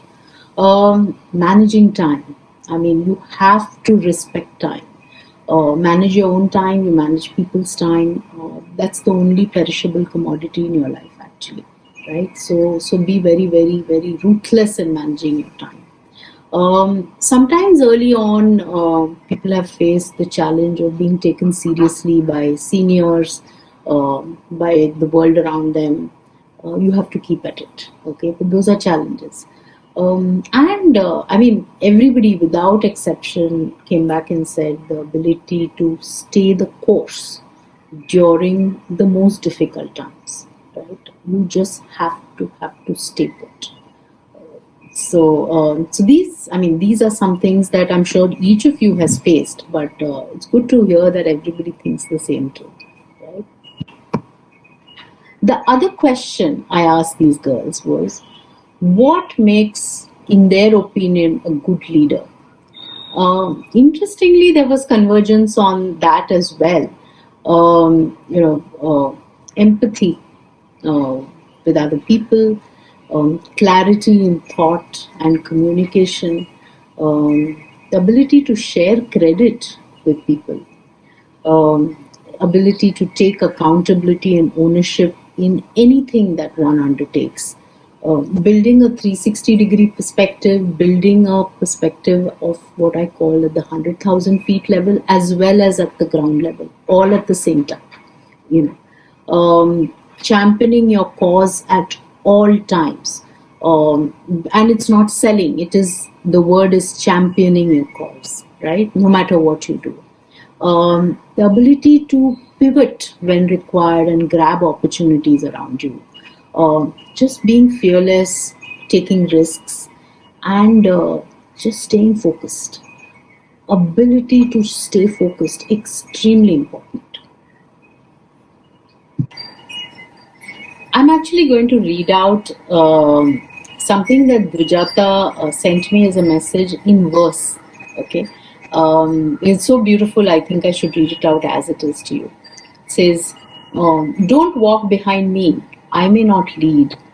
Don't walk in front of me. I may not follow. Every path I choose will be mine. Every journey I don't complete takes me to my destination. Everything I give away is what I received. Don't give what you don't have. Don't promise what you cannot fulfill. Demand what you seek, not what you see. Yours is to ask, but no promises.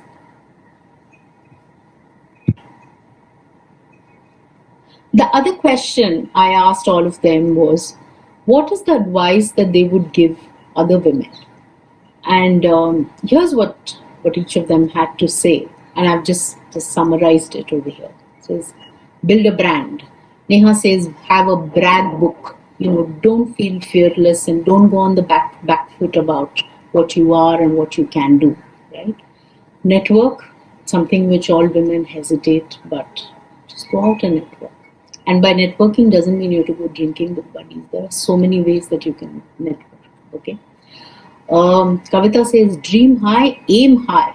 Don't be timid and don't be reticent in what you dream about. Challenge yourself. Slog. There are no shortcuts. I think everybody has said that. Okay, there is no shortcut. You have to work damn hard. Find your source of power and inspiration. And Priya had an interesting thing to say. She said, don't be like a man. Just be yourself and do what you think is right. It doesn't have to be, you don't have to be like somebody. Essentially, be your own self. And again, final set of advice in the words of Vijata, because she puts it more beautifully than I can ever summarize. It says, make room for the unknown and create space for the unrequited. Think about it. I'm going to repeat it again. It says, make room for the unknown and create space for the unrequited. Right? So it just says that there is a journey ahead. I think the long and short of this, and I'm sure other speakers would cover this as well, is that we all are here for a purpose. I believe all of that, all our purposes are to do with leading something, a thought, an organization, making an impact, influencing the world around us. Just go out and do it. Shine on and reach for the stars. Thank you. Thank you, Shivangi, for the informative insight. A study states that women spend nearly 1 year of their lives deciding what to wear. But do you know, Stephanie Kolek, a chemist who invented the lightweight fiber used in bulletproof vests and body armor. Since her discovery in 1965, the material, which is 5 times stronger than steel, has saved lives and is used by millions every day. It is found in products ranging from household gloves and mobile phones to aeroplanes and suspension bridges. So to say, we have great women having invented great things. We have with us our next speaker for today, Usha Karimpanakal. Usha is Cybersecurity Manager in General Mills India Center and is part of Global Cybersecurity Leadership Team. Her forte encompasses incident response, network and endpoint security, vulnerability management, third-party risk, identity, and compliance. Usha is also currently engaged in building a robust insider threat program for her organization.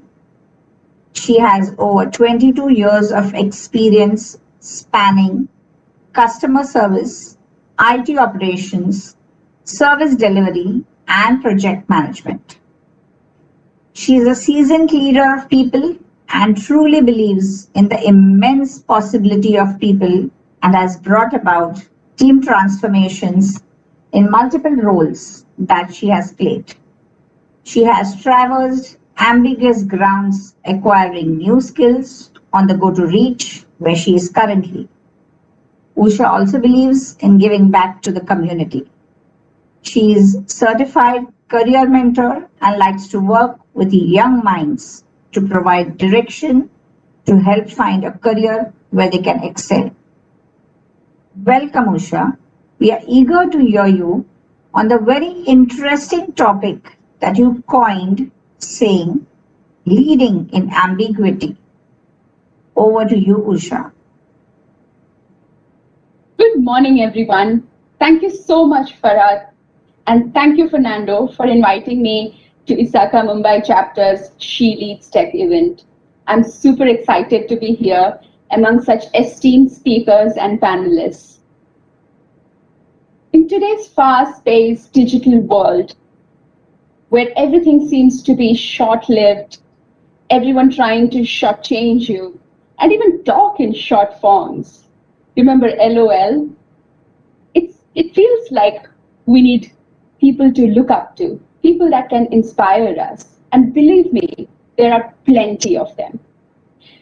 According to a study, 83% of organizations feel that they need to invest in leadership at all levels. And yet, 77% say that they have leadership gaps.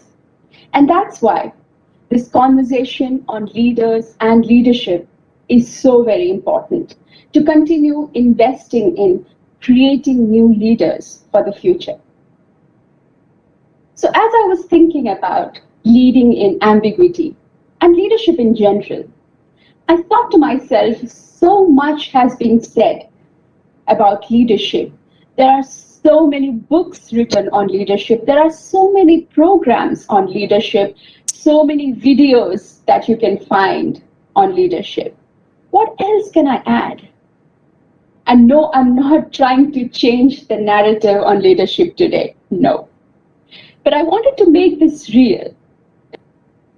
And real from my perspective, from those who have worked with me or who have seen me being a leader.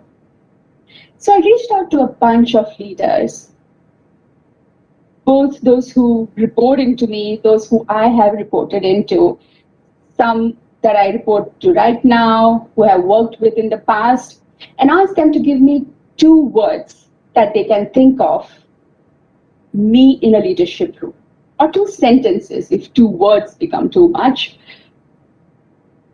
picturizing me in a leadership role, especially leading in ambiguity. And I got a lot of response, and thank you so much, everyone. And so what you see today is that feedback, believe it or not, here in the public domain. As I thought about each of those words, it threw me a picture of something. And what you see are those pictures and those words in the slides. That's it. I'm not here to give you theories of leadership, but just those words and the pictures that got me connected to those words. So here we go. All right, so let's see what those words are. The first one is visible. Visibility, you being visible to your team. You need to get up in front of your team and talk to them, communicate, answer questions, and show your presence as a leader.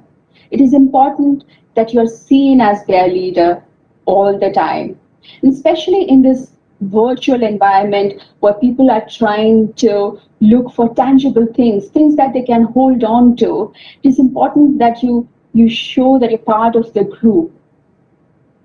And that's why switching on that camera is so very important. And you may not be the best dressed with the best hairdo all the time.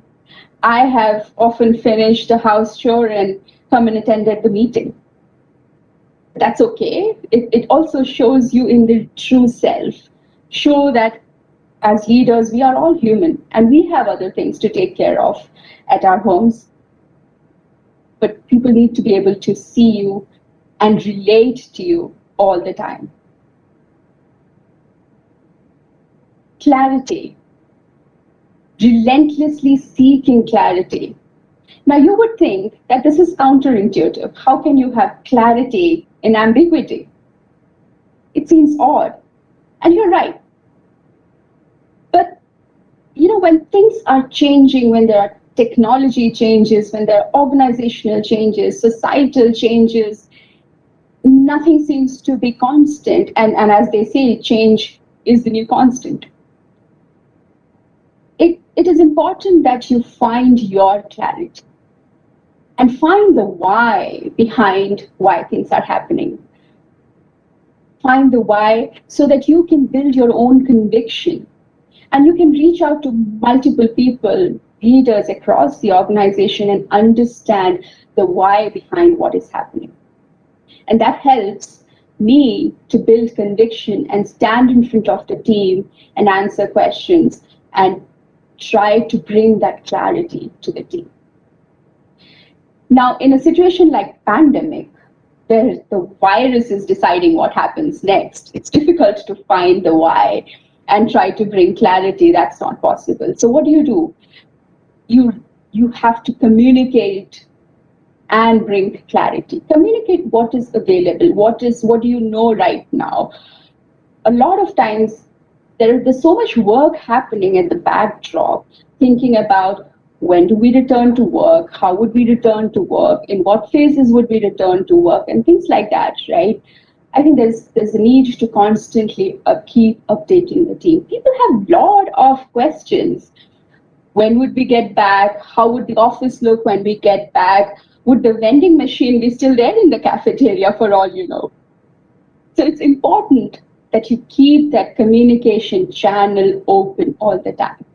And what I like to do is also focus on that horizon.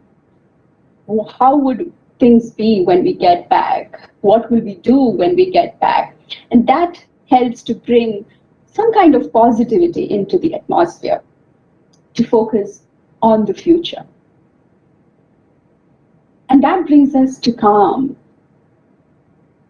When I saw this word, the first thing that came to my mind is a picture of a duck floating nicely, smoothly on the surface of water.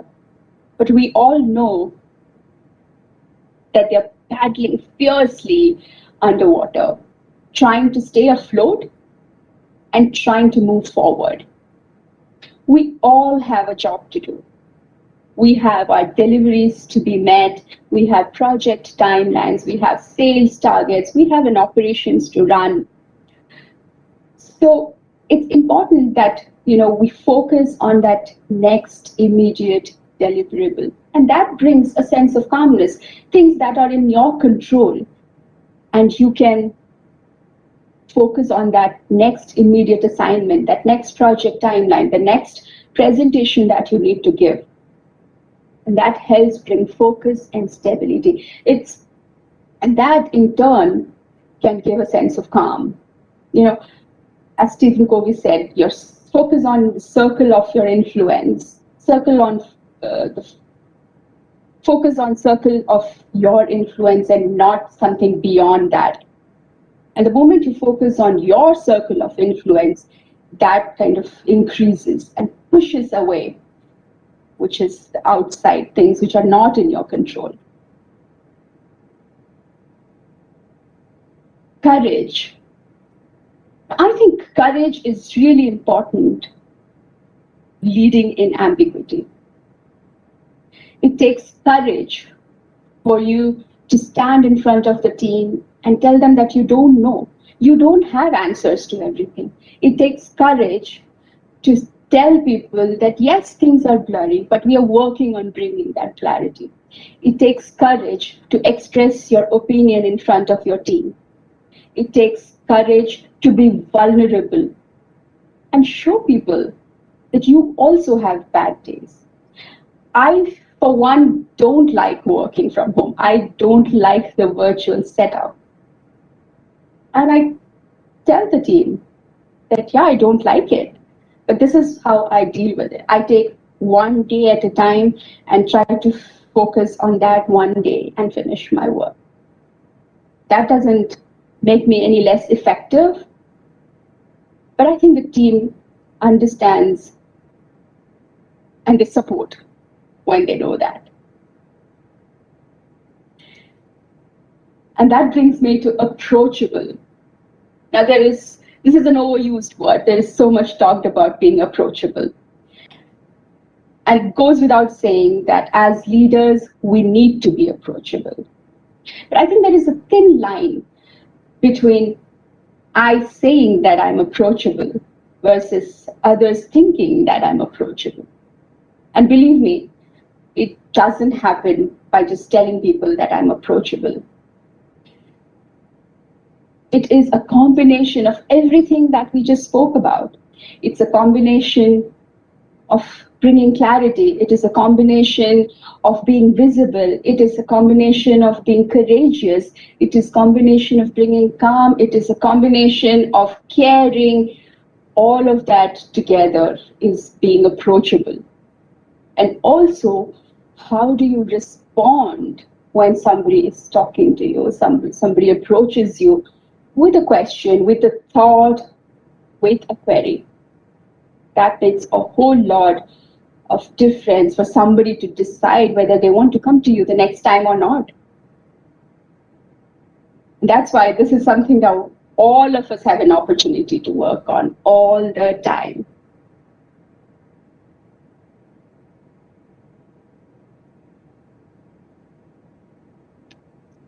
So let's talk about inclusion now. Now this is the buzzword, right?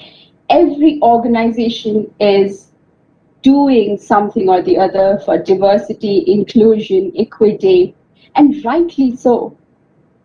Because we have created so much of gap amongst various human beings. So anything that you do at this point isn't probably sufficient. And in this virtual environment, when things are uncertain, it is very easy for someone to get alienated. There are so many people who don't know how to express themselves. They don't know how to ask questions. They don't even know how to understand their own emotions and situations so that they can work through it or even talk about it. How do you address those? And I'm not claiming that I have all the answers, but we have to make an effort to bring those folks into a platform where they can talk. And maybe they need professional help. Sometimes you need to seek out those individuals who just don't speak in group settings. It's so easy to miss them out that you never hear from them at all. So it's important that we try to bring them into a mainstream conversation. Or if one-on-one is the only way with them, I think there has to be a lot of focus in making sure that they feel included in the bigger team setup. They feel part of a wider organization.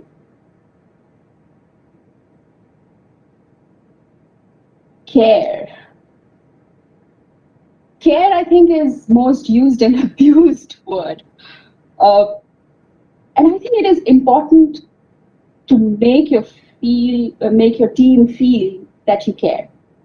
And sometimes you need to go out of your comfort zone to do this. Sometimes, to make them feel that they as people, the person is important than the role that they are in. So if they're going through tough situations, and so many of us have been through really, really tough situations in this last year and a half. Sometimes a phone call, a text message, inquiring about families, helping out through other means goes a long way to show that you care. Remember, the other person needs to feel that you care. And it's also important that you care about yourself, because you as a leader needs to stand up there all the time, supporting and leading the team. I will do myself and the team a favor if I take a break and come back refreshed and recharged for the next day or the next week. Like I took a vacation this last week because I knew that the next few months are going to be really busy. So I took some time off. And I think that also sets the right example for your team to follow and say that it's okay to take a break, even if you're not traveling and going on this vacation, this trip, even if you're staying home and getting recharged, it's okay to take that break.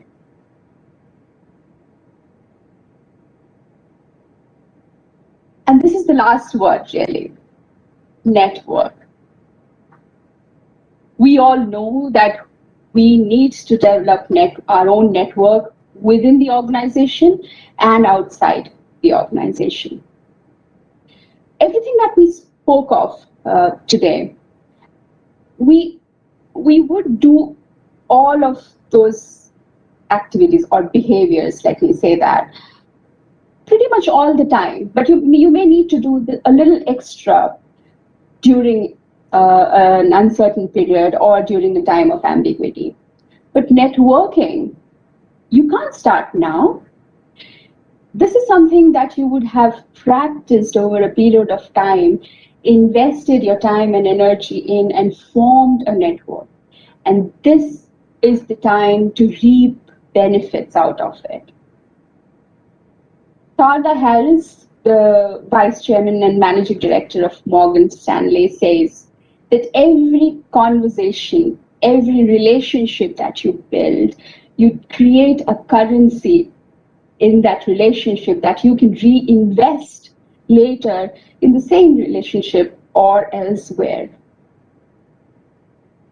And this is the time that you would use those set of people, your extended arms in the organization or outside the organization, to help you get that clarity, to help you be visible, to help you have those courageous conversations.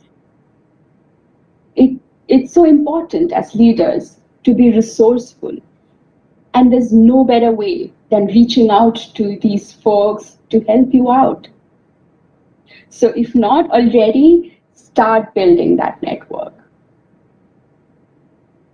I want to leave you with this one last slide, and it's pretty much my life's principle. When life gives you lemons, make lemonade. And I want to add to that and say that not just make a lemonade, you improve it, you improvise it, you add your own ingredients, and you share it with everyone around you to make the world a better place, to bring some bit of positivity in adversity. Goes a long way. Thank you very much.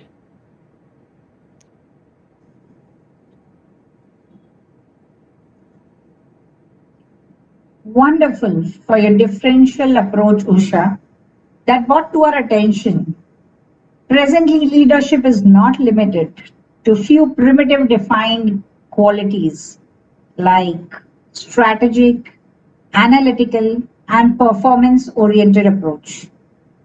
Instead, it needs to be bundled with, as you have highlighted, visibility, clarity, calmness, courage, approachable with inclusion and care, which can clear the horizon of ambiguity.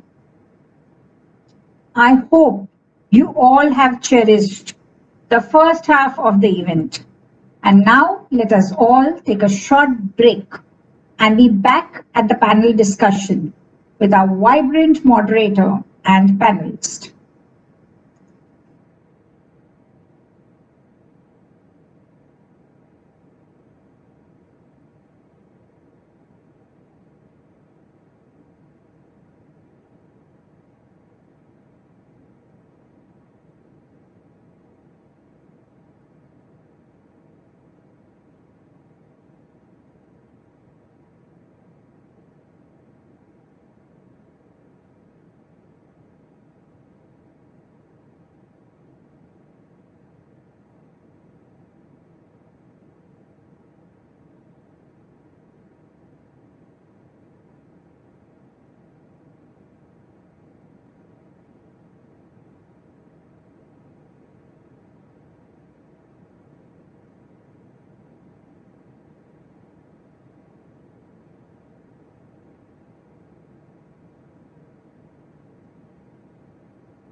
Welcome back, audience. And it was really wonderful to look at the emojis that you have been sending us. That keeps us charged. We had a very good round with our opening address, followed by keynote speaker, and our two speakers, Shivangi and Usha. There are, I'm reading through the chat and I can see if we can, Shivangi and Usha, can I have you on video for a while?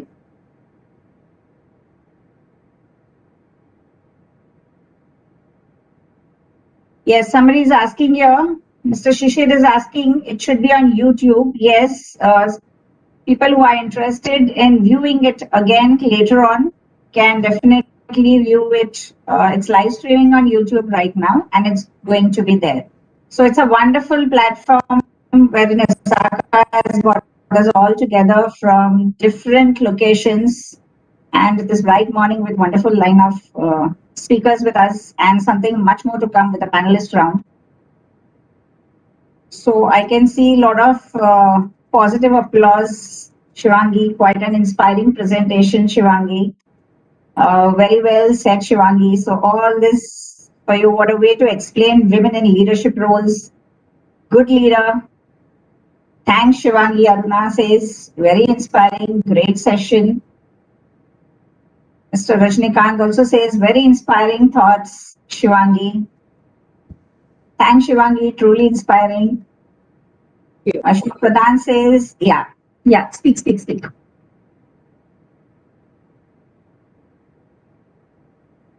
Yeah. So Shivangi's spiritual and materialistic talk blend with poetry was enlightening. Yes, all our speakers, if we have observed, had a different way, but such wonderful, different insights. So everyone has different kind of creativity, and as Shivangi rightly pointed out, there is no one single person who is without leadership within him or herself. Yes, Shivangi? Absolutely. Okay.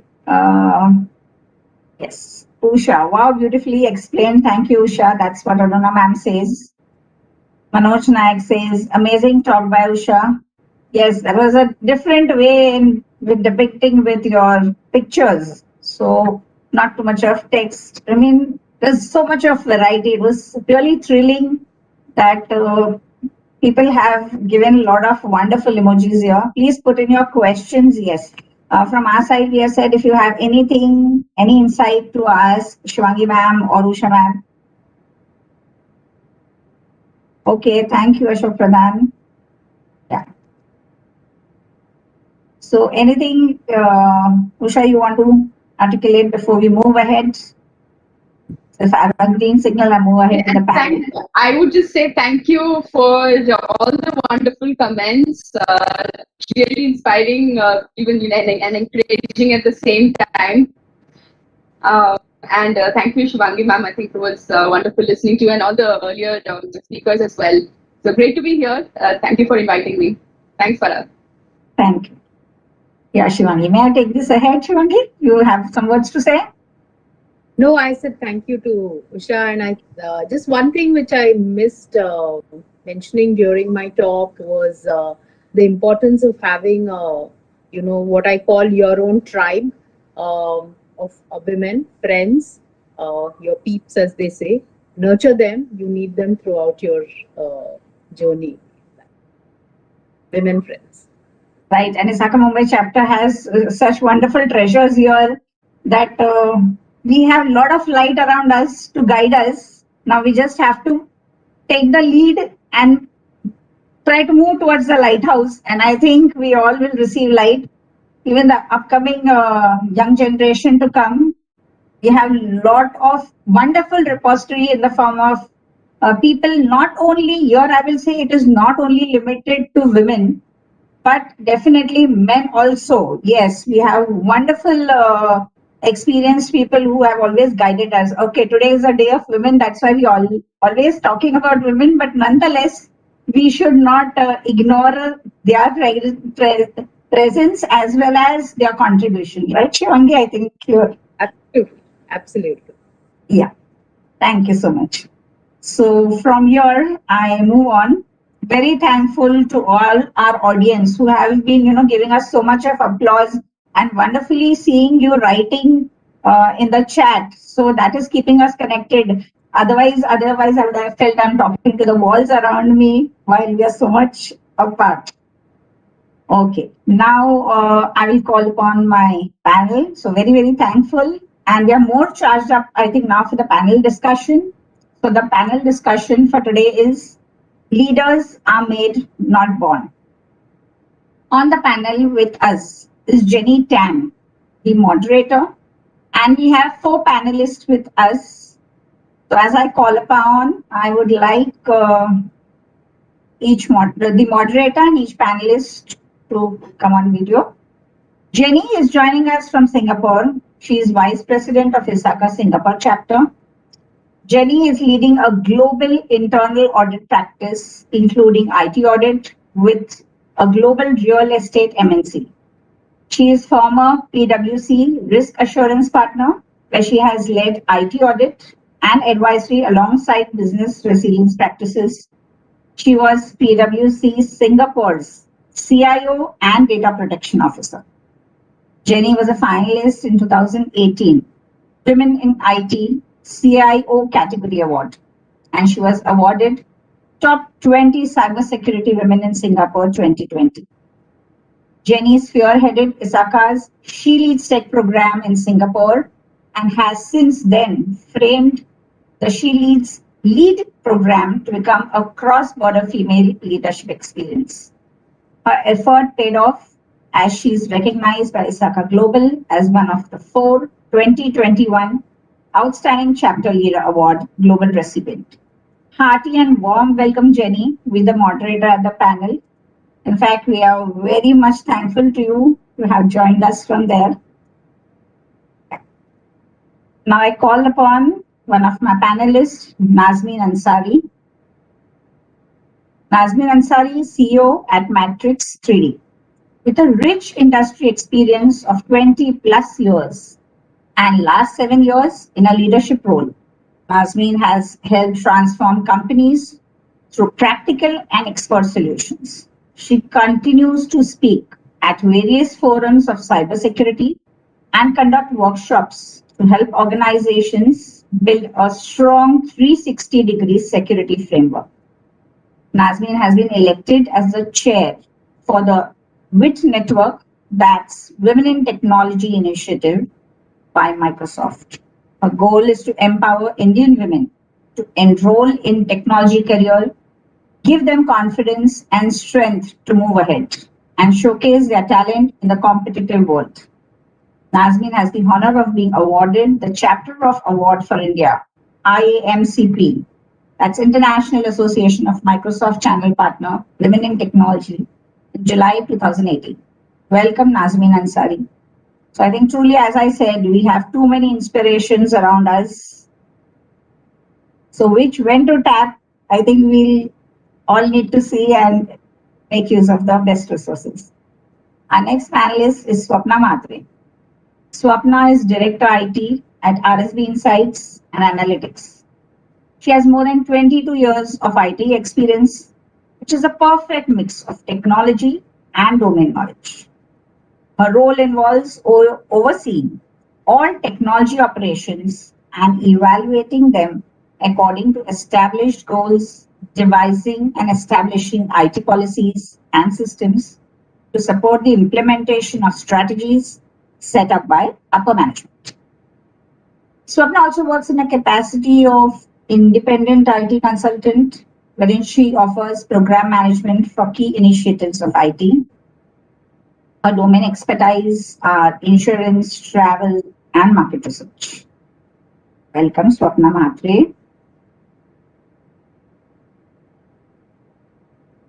Our next panelist is Vaishali Muttalik. Vaishali is the founder and CEO of ShieldBite InfoSec. She has more than 3 decades of experience in IT consulting, information, security, data privacy, governance risk, and compliance. She is responsible for setting strategic direction of Shield by InfoSec and leading the executive team across all operational and business functions. Vaishali has played a crucial role in setting up global operations for Shield by InfoSec and has played a significant role in evolving third-party vendor risk resilience along with AI. Vaishali, welcome. And here we have with us our next panelist, Pradnya Chavan. Pradnya is Assistant VP at Adani Electricity Mumbai Limited. She is an accomplished professional with sound knowledge, experience in ERP implementation, project and program management, good financial acumen by optimizing cost, proficient in business process re-engineering, implementing applicable cybersecurity measures, good team player, and a go-to person with analytical and leadership capabilities. With over 22 years of rich experience, Pradnya has implemented Government of India initiated large projects in India across states, and she performs multifunctional management, customer-facing roles, and individual contributor roles in changing environment, owning responsibilities with can-do attitude. Currently, Pradnya is heading IT governance. Welcome you, Pradnya. So from my side, almost welcome Jenny, Nazneen, Swapna, Vaishali, and Pradnya. Over to you, Jenny.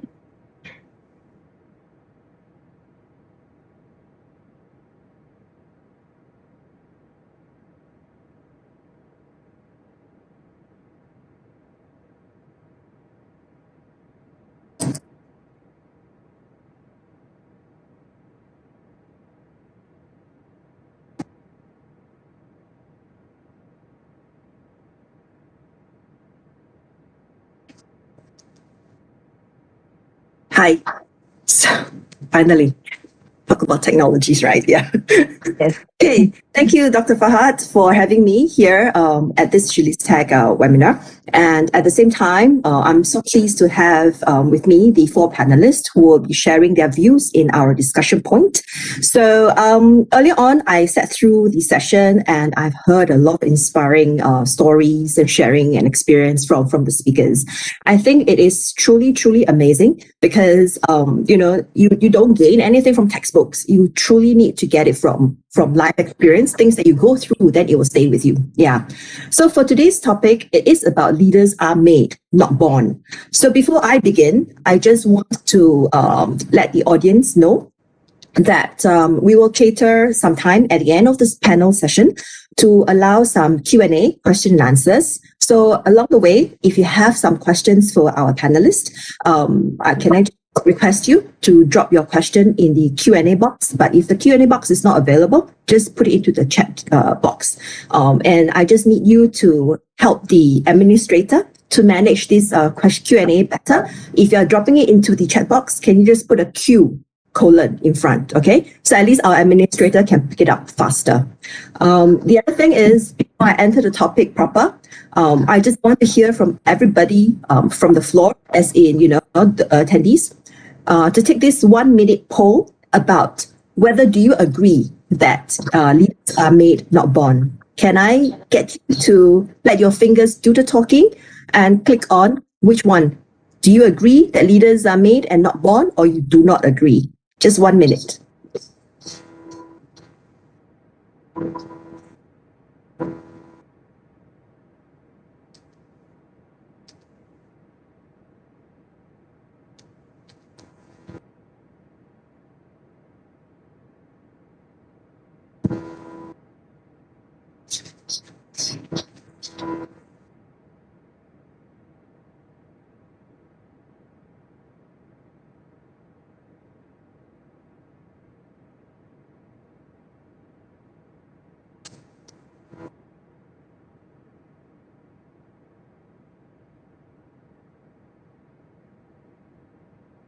Are we there yet? Do we get our results?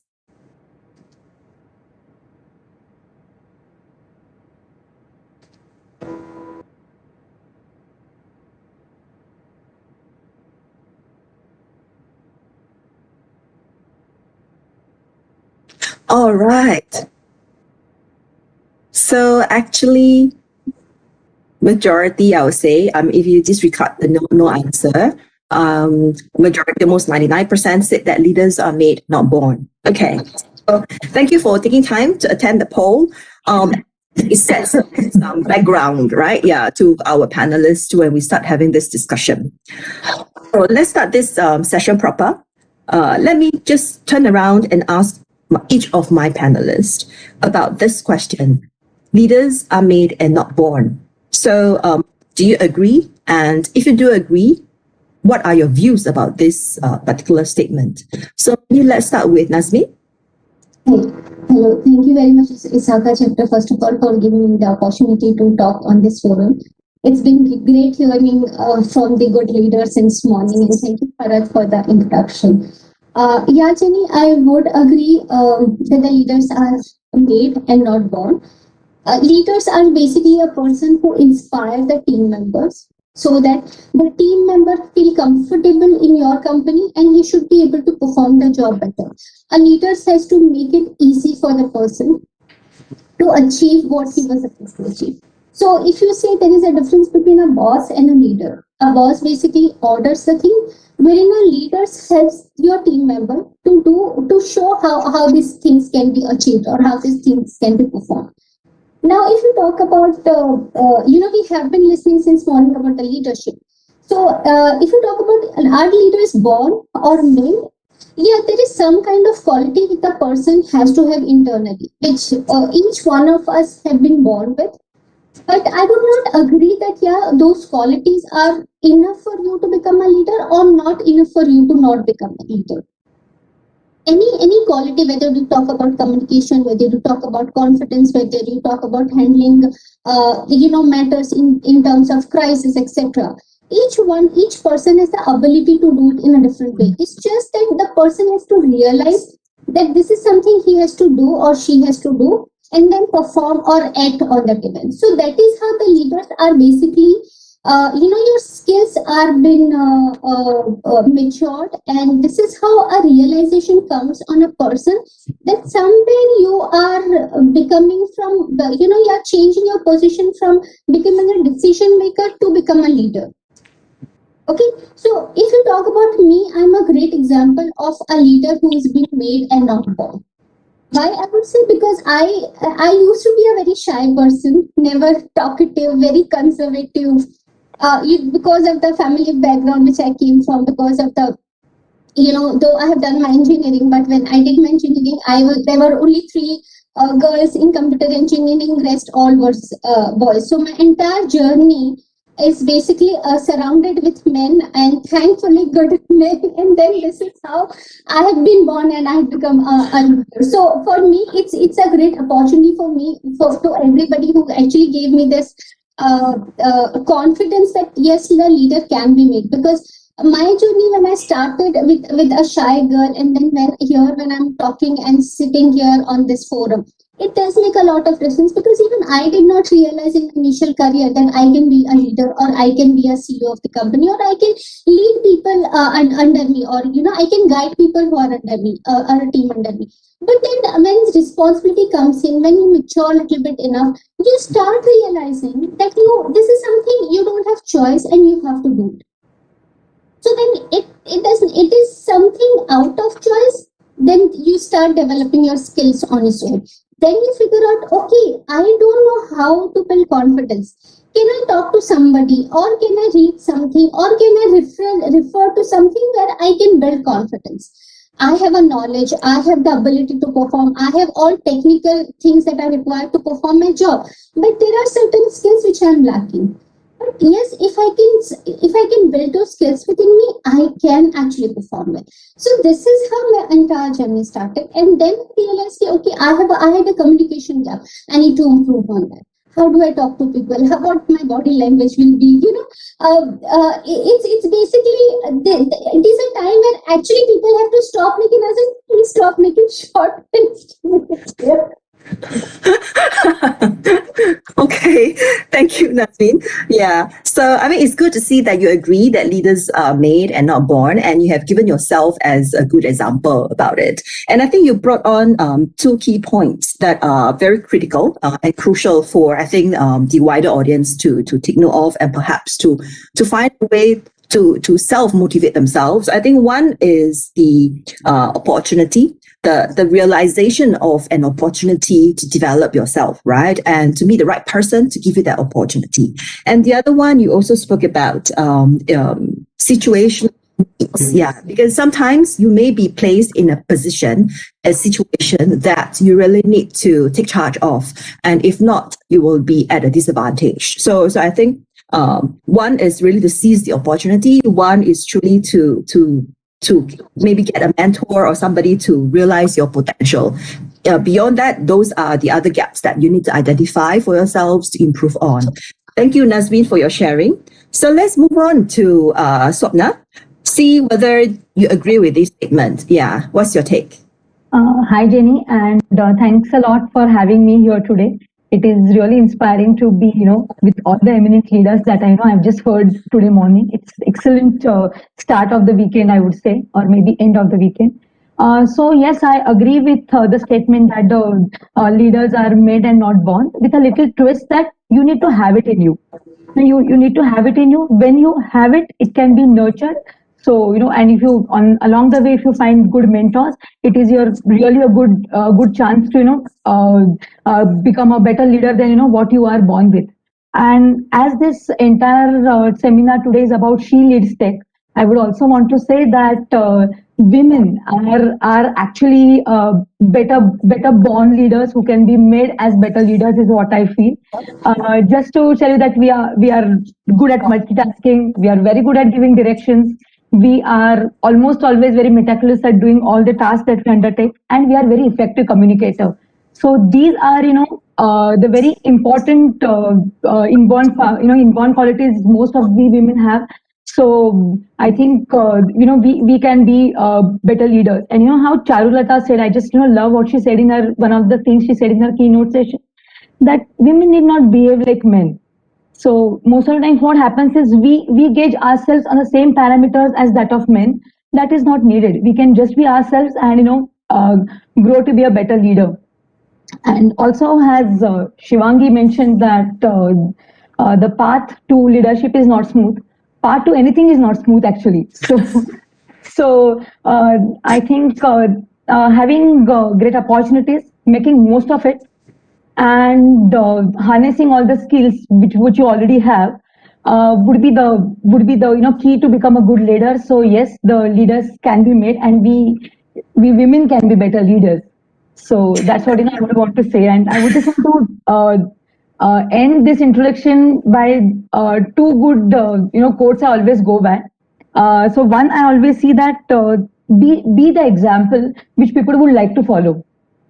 Not someone who would look up to you that okay, Swapna is someone I would not want to do things, so don't get into that bracket. Be in the bracket that be the example that you would want others to follow, and others would look up to you, and to do that, bring the best out of you. That's what I would say.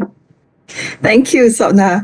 It's interesting. Yeah. So, I mean, you do agree. And there's two things that you highlighted as in, while you agree that leaders are being made, you need some form of X factor within yourself, and also your personal need that you want to lead in order for yourself to be trained, to be developed, to be nurtured, right? So if you choose not to be that role, I think becoming that leader to be aspired after will be difficult, right? So you need to be something that you want. And one thing you also mentioned about lead by example, I think that's a good thing, because a lot of people would want to become a role model of many people, but unfortunately they did not lead by example, and that's where a lot of things fell off the ladder and the place, right? So I think that is very tough, and I truly believe that if you don't believe in what you're doing and you can't walk the talk, lead by example, it takes a tough toll on yourself because you're trying to act,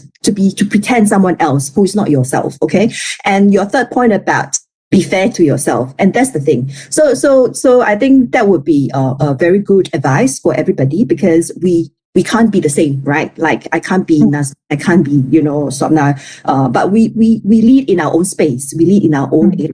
Right, so there will be things that we have to be fair to ourselves in order for ourselves to grow and not to demotivate ourselves just because by comparing apple to orange, for instance. Yeah, so let's not do that to ourselves. Great, thank you for sharing, Somna. So let's move on to Vaishali. What's your view?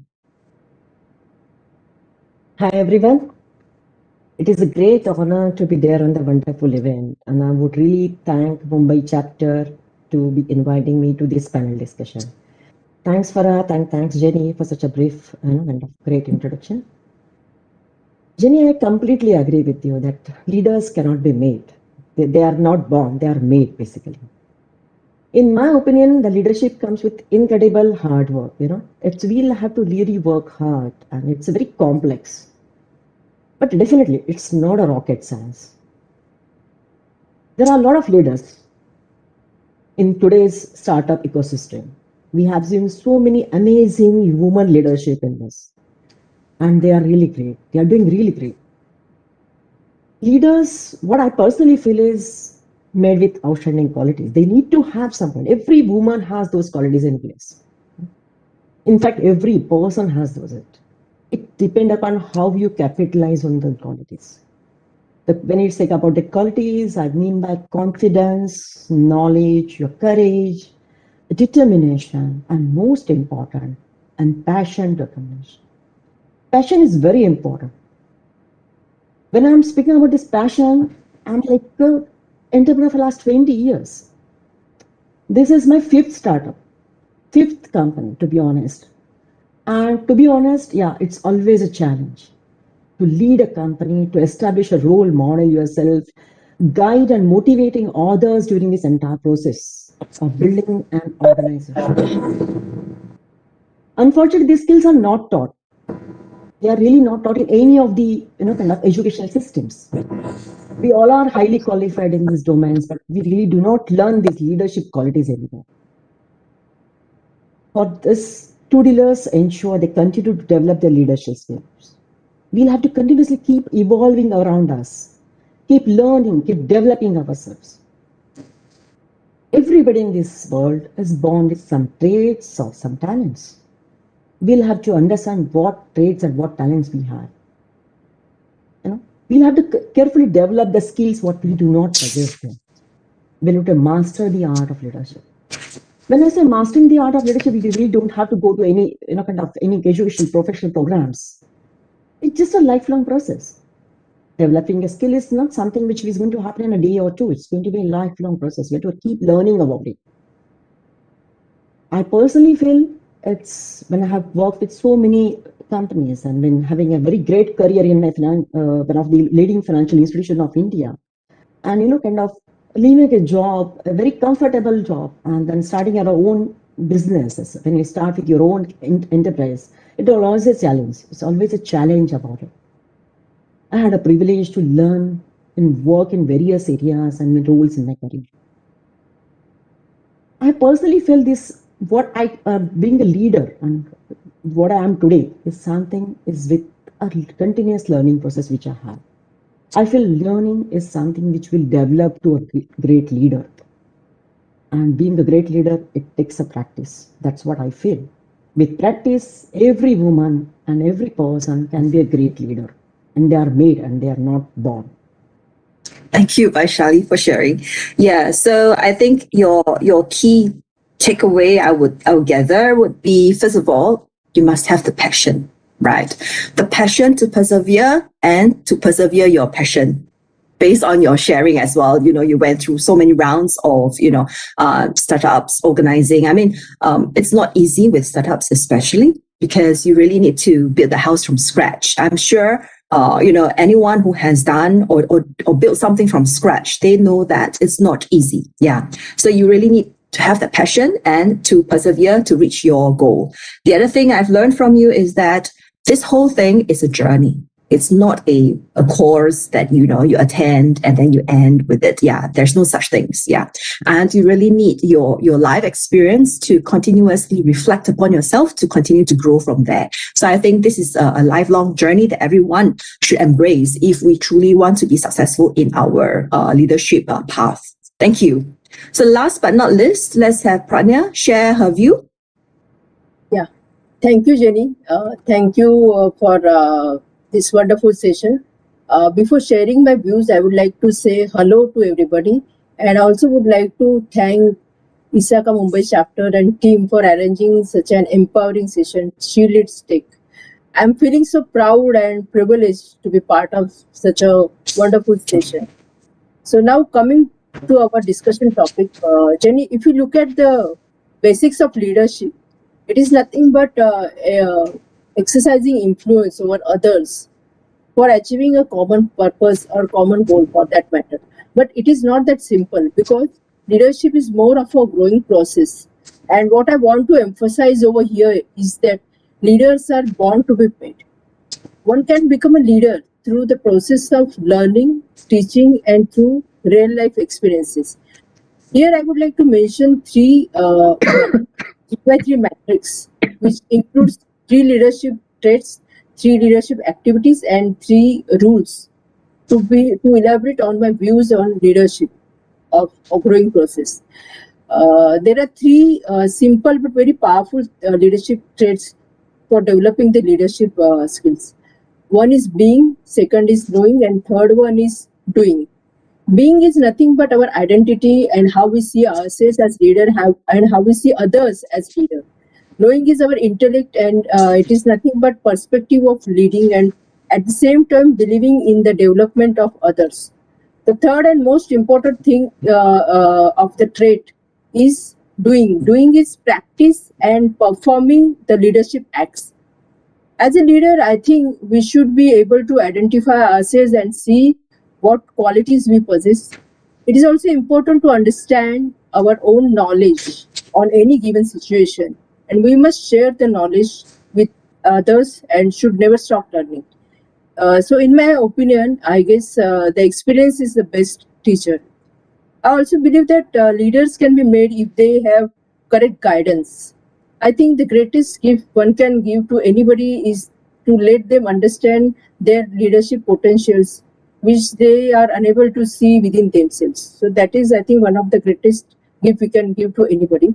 The second thing I would like to mention is that in my case, I was very much fortunate that throughout my career journey, I came across various mentors who encouraged my growth and development process and provided me the opportunity to take on the leadership roles.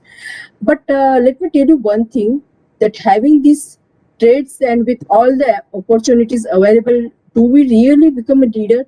So I think this is a very thoughtful question we should ask ourselves. So I think this answer is also not simple, because there is one more important aspect we should never ever forget, is that for becoming a leader, we should have followers. So unless and until we have followers, we cannot become a leader. It is as simple as that.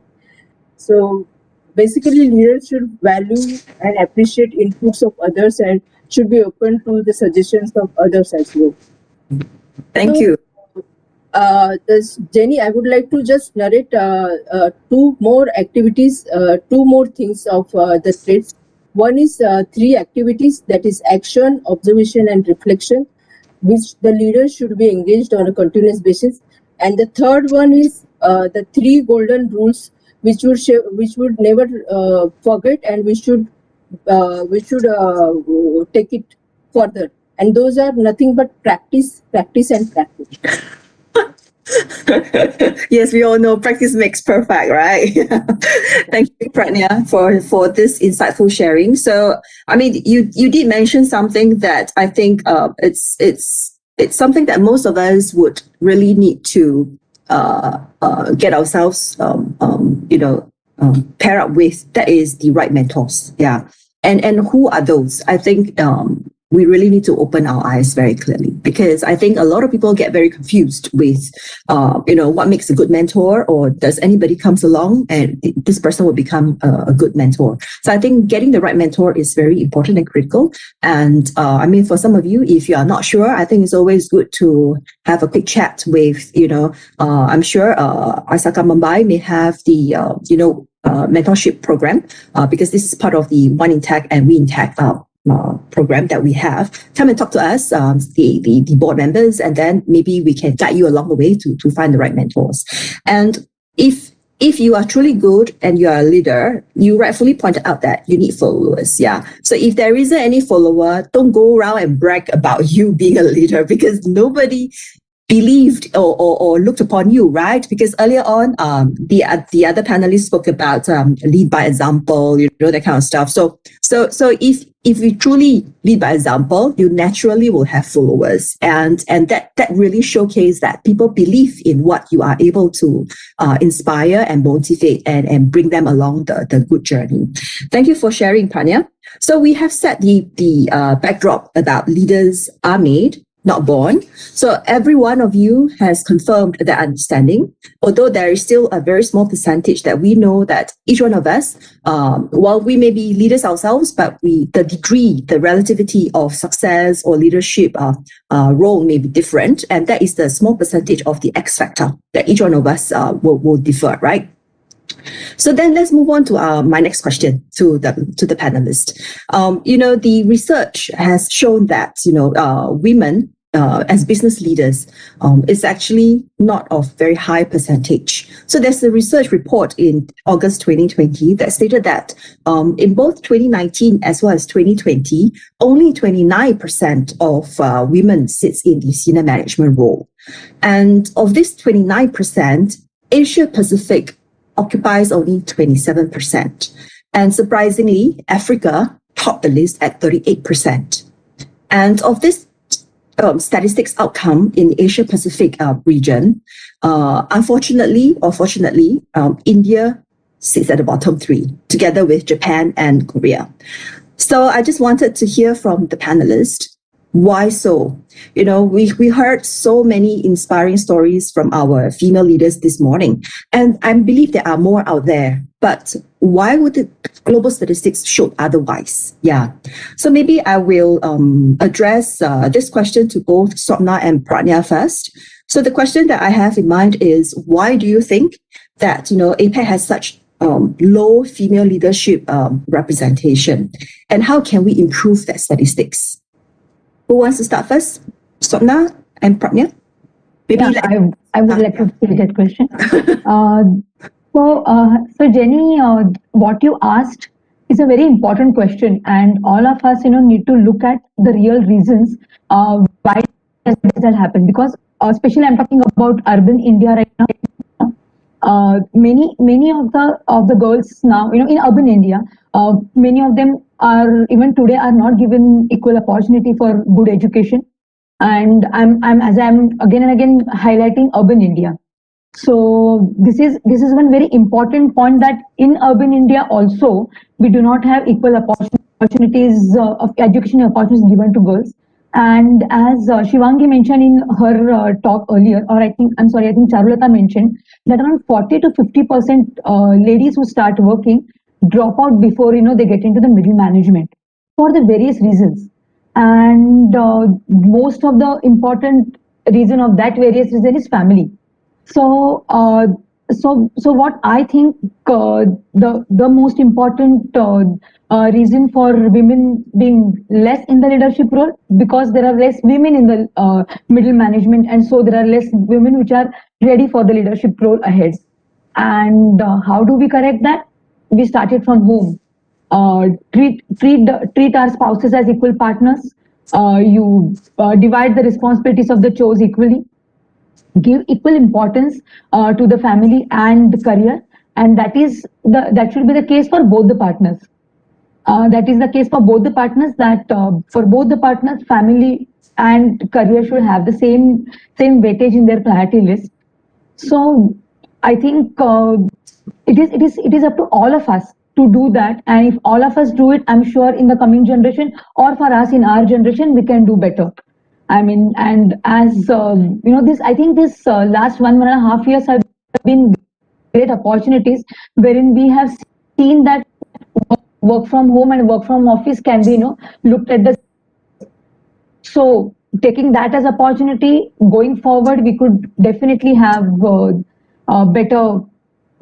Sorry, am I audible? Yes. Yes.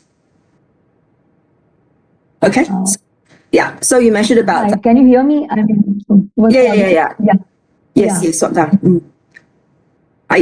Do you want to continue from there? So that's about it, and I think that is the most important key, getting equal on to all fronts. Yes, agree. So I think what Swapna brought on is a very good point of view, as in, all this can start from home. Yeah. So from home, as long as your spouse respects you, we respect each other, we should divide and conquer our roles and responsibilities as equally as possible. Yeah. So I think with that, if this can be set in and people do practice about it, I'm sure in the mid to longer term, the situation may turn, because the statistics showed from last year's. It is what it is, right? Yeah. So I don't think we can create magic overnight, but it has to start somewhere. So thank you, Swapna, for identifying that. Everything starts from home. That's the key basic stuff. Yeah. So maybe let's move on to Pratnya. What's your take about this problem that we have about low female representation? Yeah, Jenny.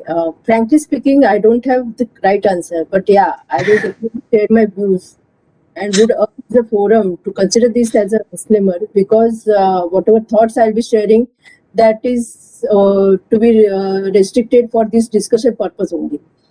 So first point I would like to mention over here is that women face harder choices between professional success and personal priorities. They continue to encourage challenges when it comes to advancing in the workplace and in many facets of life. The second point I would like to mention is that women systematically underestimate their own activities, abilities. Okay, because what happens that most of the women don't negotiate for their salary. What I mean to say is that hardly 8 to 10% of women negotiate for their first salary as compared to 70 to 80% of the men. Third point I would like to mention is that men attribute to their success to themselves and women attribute to other external factors. For example, if you ask men why they did a good job, they will say, "I'm awesome." Of course, and why are you asking me this? But if you ask at the same time, if you ask women why did they did a good job, they will say that I worked hard, that and someone helped me, or I got lucky, like that. But I guess this is very alarming, and this is a cause of concern, in the sense that no one gets a promotion if they don't think they deserve their success, or for that matter, if they don't understand their own success. So this is that's all I can say about your first question. Now coming to your second question, how can we improve the statistics? Jenny, again, I wish the answer were very easy, but it's all about building a cultural workplace which fully engages and supports all employees. I would say it depends on the company's work culture, ethos, practice of good corporate governance, and ultimately determining the working environment status of its employees irrespective of genders. So I would like to tell all the aspiring ladies that believe in yourself, negotiate for yourself, and own your own success. Today morning, as mentioned by our ISACA Mumbai Chapter President, Mr. Fernando, in his welcome speech, and as very well mentioned, said by Sheryl Sandberg in her TED Talk, that we should not don't leave before you leave. And what I mean to say is that stay in, don't lean back, don't make decisions of foregoing an opportunity unless and until it is beyond your control. So I would like to really, I really wish that the future women to have the choice to not just succeed, but to be liked for an accomplishment. In the end, I would like to state one thing that, like ships passing in the night, you can see the opportunity or you can seize the opportunity. The choice is yours. Thank you. Nicely put, Pranya. Yeah. See the opportunity or seize the opportunity. That's nice. Yeah, but I think you rightfully point out something which is perhaps is the upbringing of the gender background from a male and a female, because the way that you have explained, when you ask a male colleague about why have you done well, the response has always been himself. Yeah, it's a little bit more inward looking, self-centered looking, whereas the female generally underestimated their confidence, their abilities, and they will rope in their support system, right? They will give credit to other people other than herself. Yeah. So I think we should balance things out. I do think that some self-centeredness may be slightly good, but it cannot be overly done, because then it becomes arrogance, right? Yeah. But then you need some confidence to make sure you stand there. And we all know that you are good not because you say you are good yourself. You need the whole ecosystem to agree that you are good. Then you are truly good, right? Yeah. So these are, I think, views that our audience may walk away with. Yeah. So my next question is to Vaishali and Nazmeen. In your personal view and experience, what are the components of leadership development, and have you contributed to this gap? Sure. Actually, what I personally feel in terms of kind of woman leadership in India. So let me start with the kind of how the Indian culture is. It's very complex. We have a lot of social and economic barriers in India. Coming in from a kind of a family with working parents, when I start with all this as a leadership program, probably every woman in India face a lot of challenges. Women has to take the advancement to the leadership. They have to overcome the social norms for so many cultures. We have amazing cultures in India. But yeah, those cultures are definitely going to be a challenge for every woman in India to be a great leader. Even I face that. It's not something, I think all my panelists will agree with this. Nazreen already addressed this process during the first question itself. She said, so in socially, India is a completely different culture. It's a diversified cultural country. May I excuse, Vaishali, please, I need your volume to be a little louder. You're speaking wonderfully, but people are hardly able to get you. So, okay, I think I'll change it. Just a little more audible. Sure. Yeah, more audible. So much. Yeah. Sorry for the interruption. Yeah, no worries. Yeah. So Jenny, when I was coming to as a leader, woman, what I feel to increase this number, women must focus on their abilities, their strength, and their shortcomings. And one of the important parts which comes is a confidence. They require immense confidence to be a great leader and practice them and hone over time. A quality of a tool is understanding. We'll have to understand and tap the opportunities. The opportunities can be from any sector, any field. We'll have to understand, we have a capability to, kind of tap those opportunities and present them and keep continuing doing so. I contribute to mentor. If you ask me how I'm contributing to this gap, I basically mentor and underprivileged girls for the career development and motivating them to be a great leader. I feel there is a great opportunity, but yeah, we need to work on it to improve the numbers here. Yeah. Thank you. Thanks, Vaishali. Yeah. So I think you brought on something that is a reality, right? That is your ethnic culture, right? About social economic barriers, etc. I mean, these are realities. So in that sense that we can't run away from realities. We have to face reality in order to conquer, right? To conquer what we set out our challenges to be and overcome them. So I think that is very good advice, because I do see, some peers who happen to be living within their four walls. Yeah. So it's like they don't accept reality, and they thought that everything is other people's fault and not their fault, for instance. Yeah. So these are situations where I think whoever is going through this journey truly need to acknowledge that and find ways to work around it, and you can survive better. So thank you, Vaishali, on sharing about your views about this matter. Let's move on to Nazmeen. So Nazmeen, you think about this whole thing? Yeah. Okay, so Jenny, I have a little different perspective in this regards. One is, why women leadership are so less and what we are doing about it. Let me move a little bit out of tech. I would feel that the tech industry where we are in, we are still lucky where there are so many women who are engaged in this industry. But if you talk about overall India, not every vertical is so lucky for women, I would say. Yeah, there are a lot of verticals still existing right now where women are not being taken or being appreciated the way they were supposed to get. So if I need to ask that, okay, there is a position and to hire, why would we need to hire a woman? Because she is a hardworking, she'll be honest, and she'll be dedicated. These are the three primary qualities of a woman will need to be seen when a woman need to be hired prior to the skill that she needs to be hired. I think we need to change that perspective. That this perspective that each person is an individual, whether it is a man or a woman, has an ability which is born in it, or which he has developed or she has developed over a period of time.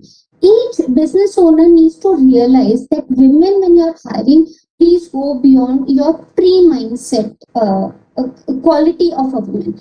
A woman can do much better than this. It's just that, one is the woman herself has to understand the quality, but as a business owner, you also need to understand the quality of an individual who you are hiring in your organization. Don't hire a woman just because she's hardworking, she's honest, or she will be able to, continue over a long time. And especially if it is a married woman or an unmarried woman. If it is an unmarried woman, then she may leave after getting married, or she may look for another job, or she may look for career. These kind of barriers has to go out of the culture, out of the society. Once we realize that an individual has the ability to perform way beyond, it's a business owner who needs to give opportunities to the women or to their employee so that they can perform well. Not just it will help an individual to grow, to learn further, and to see the world in different aspects, but it also helps the business to grow. If I, as a woman contributing, if I have been guided with certain skill or certain mentorship or any kind of thing, I'm not individually going to get benefited about it. I'm going to use that knowledge in my day-to-day life, in my day-to-day working, and that is how I'll help to grow the organization. And this is how a woman can see a woman when it is helping you to handle your entire house. Why can't you trust a woman to handle your entire business? It's just a question. You need to understand the quality of a woman. Just promote her, take out what is good out of it, and just let her do what she is good at. And then see how it will impact your business, how your business will grow. This is my personal understanding. I like that. So Nazmeen, I like that. Yeah. So I think what you have shared is really a change perspective. Remove hiring biasness, right? And look at women, not that we are too busy with our family and we don't have time for work, but rather look at how we have managed our family well, and we can also manage the same for the organization, right? Well done, well said. Yeah. Okay, so it's really interesting that several questions have gone by, and we hear so much from our four panelists. The last set of questions I have with my panelists is that when we observe the so-called role models, successful leaders, there are common traits in them. Of course, there are many, but there are a handful that are more significant. Yeah, that are more commonly seen in effective leaders. Yeah. So the one is about effective communicators. Leaders really need to be able to articulate their ideas well and able to influence stakeholders. Accountable and responsible. Yeah. So having that ownership of what I can do and how I can bring my whole cohort across that challenge is really important. long-term thinkers. It's not just about quick win, just solve the problem in front of us. Yeah, self-motivated. So we heard many already, including the morning's speakers, right? All of us, we are all self-motivators. Yeah, so we really need to have a positive mindset, confident. So each of us has our own confidence level. People-oriented. Generally, we like to communicate with people, work with people, and develop talents, right? And lastly, is emotionally stable. So we, by right, if you have seen leaders, we are not, anybody who will break down so easily. Yeah. So our mental strength is generally higher than the others. So in that sense, can I ask each of you to perhaps pick two of these traits and talk about it and share your experience, how you have demonstrated those traits in your in your experience so far. So maybe let's start with Vaishali. Correct. So Jenny, I would pick up a long-term thinker. I've been what I feel is that we'll have to think a lot. We'll have to really look at the opportunities going to be there in the long term instead of just thinking about the short-term goals in our life. We have to build an organization. Being a leader, see, if you're an entrepreneur, we have to build an organization. Lead by an example, I would say. Brilliant leaders excel in integrity thinking. We'll have to inculcate the thinking process. Consider the multi-directional relationships. We spoke about networking, we spoke about big companies. So we'll have to add this into the long-term thinking. Strategic thinking is very important. We look at a strategic thinking focuses on decision-making, promoting continuous growth and innovation. Innovation is a key to today's success. There are a lot of changes happening technologically. We'll have to include innovation in our entire journey of our career as well. And as a leader, we should be in a position to visualize the opportunities. A more systematic approach to a long-term thinking might just what you need at this moment. Now, the next thing I would pick up from your thing is a self-motivation. Self-motivation is very important. Everybody has to struggle in their life. Most of us struggle to understand our thoughts and emotions. There can be some emotional, there can be some financial, there can be social challenges.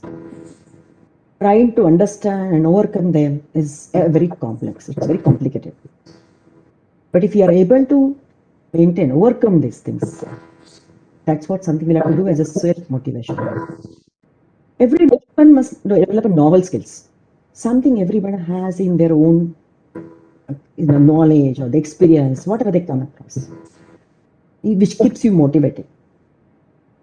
Steer your emotions and push you above and beyond what is expected from you. If you don't push ourselves, probably we will not be able to achieve that. What I would like to conclude this is, don't be afraid of a big dream. Have a big dream. Try to achieve it, and you will definitely succeed in achieving it. Thank you. Thank you, Vaishali. So let's have Pratnya. Maybe Pratnya, which two traits that you like to, share with your experience? Yeah, Jenny. Jenny, I will take confident as a leadership trait. So what I mean to say is that when you are confident, the success is all yours, because with confidence you have won before you have started. So this is one thing which I truly believe. Recently, I happened to read one fascinating quote on confidence, which states that self-confidence is a superpower, and once you start to believe in yourself, magic starts happening. So I would like to share my experience with you. Similar kind of experience it happened with me. So after successfully completing my project management certification and with prior experience of successful implementation of multiple projects, I got an opportunity to work on two Government of India initiated prestigious projects in various states of India. So in fact, initially I was the only lady who had proactively opted to work on the projects. The projects were very challenging in terms of scope, quality, then solution, adopting new technology. But I was at that time, I was very confident and very enthusiastic and determined to take up this challenging assignment.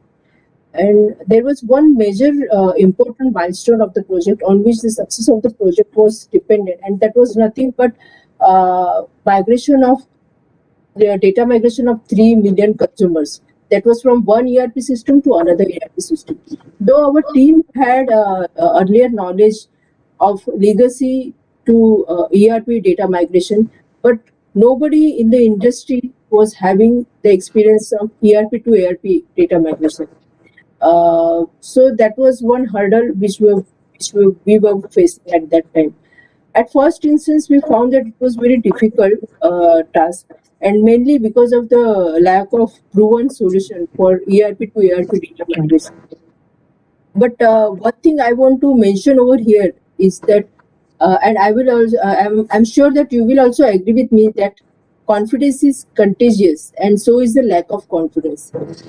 I was surprised and at the same time was delighted to see the confidence of data migration team lead, who was a very senior lady, who was very experienced and was on the verge of retirement. She did a lot of R&D with the team and found one end-to-end solution for migrating the data. The team successfully completed the first ever ERP to ERP data migration activity within 3.5 days, as against the stipulated timelines of 5 days. And that resulted into lesser system downtime, as well as the system was available for carrying out other business critical operations. Thereafter, we achieved all the milestones within the stipulated timeline, and because of that, our first ever pilot town was successfully implemented within the shortest and recorded time period of 15 months. I'm proud to inform you that our team received due recognition and appreciation from both customer as well as internal senior management team for being the first ever team to carry out ERP to ERP data migration of 3 million consumers. So that's all I want to say about myself.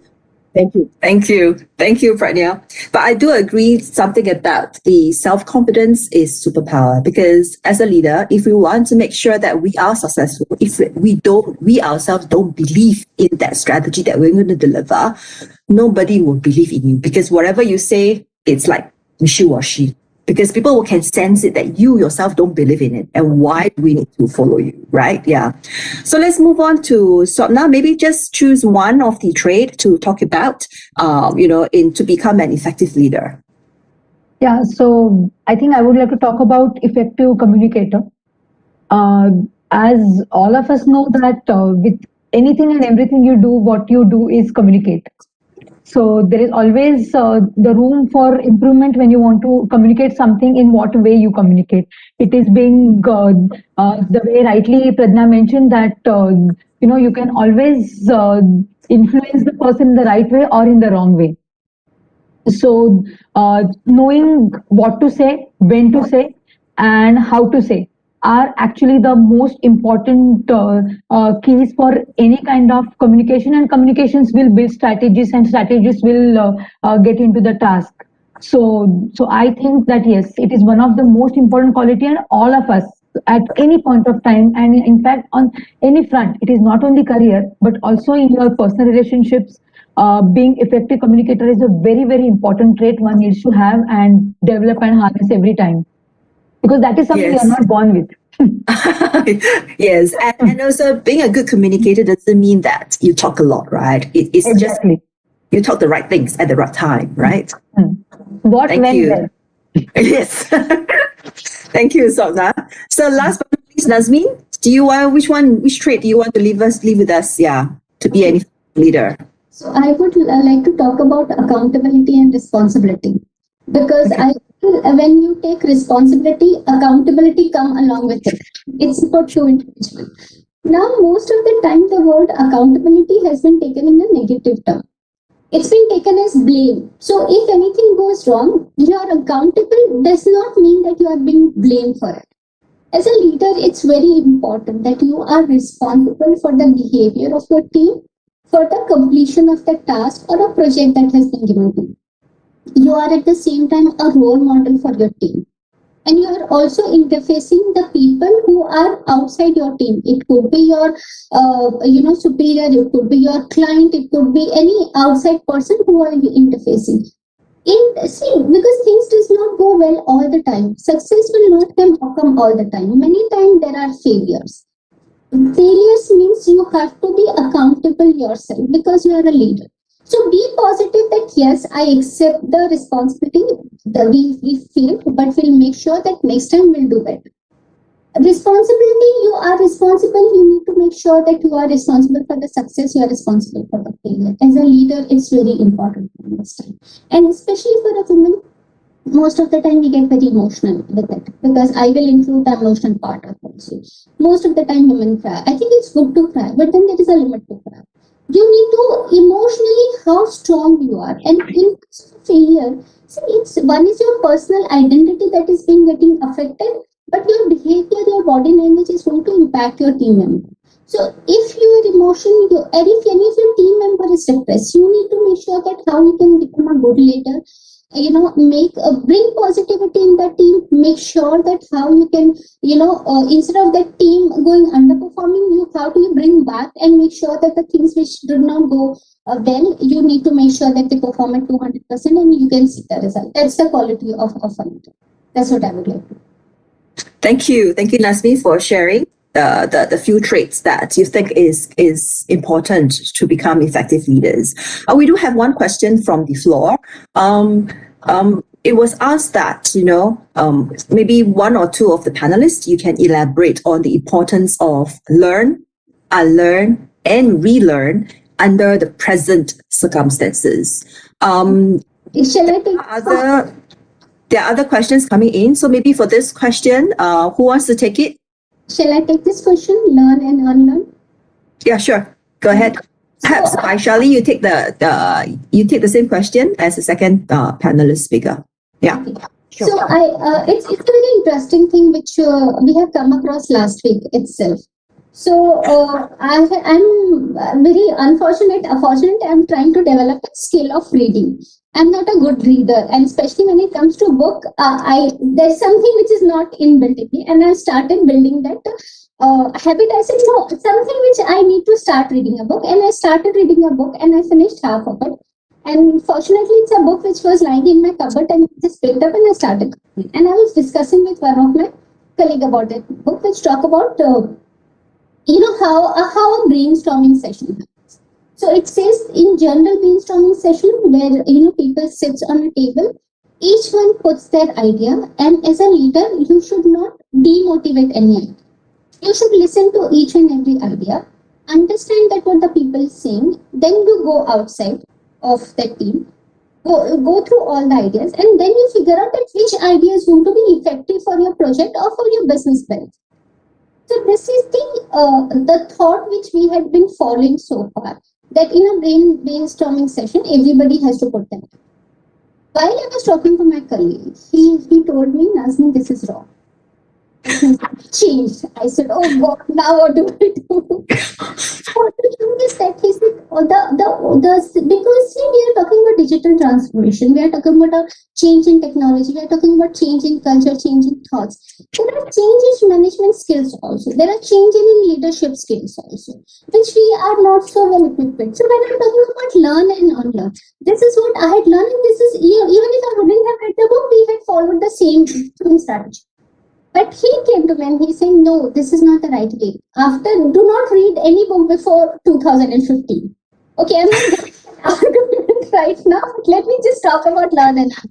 So he said, in the current thing of brainstorming is, everybody has to anyway think about the idea and they have to come onto the table. And on the table, the idea has to be discussed. The action plan and not the idea. The idea the person has to think and then come on. Now, this is a great learning and great unlearning. Remember, learning is still easy for all of us. But believe me, unlearning is the most difficult task. If I say this is black, and I've been seeing it black, and somebody comes and tell me, no, this is not black, this is white. It is really become very difficult for a person, any human being, to believe that this is not black and this is white. First of all, you say, no, this is not possible. Then you have to put up your mind, how can this black be white? How can this black be white? And this is how the unlearning process starts. And this is how you learn the new stuff.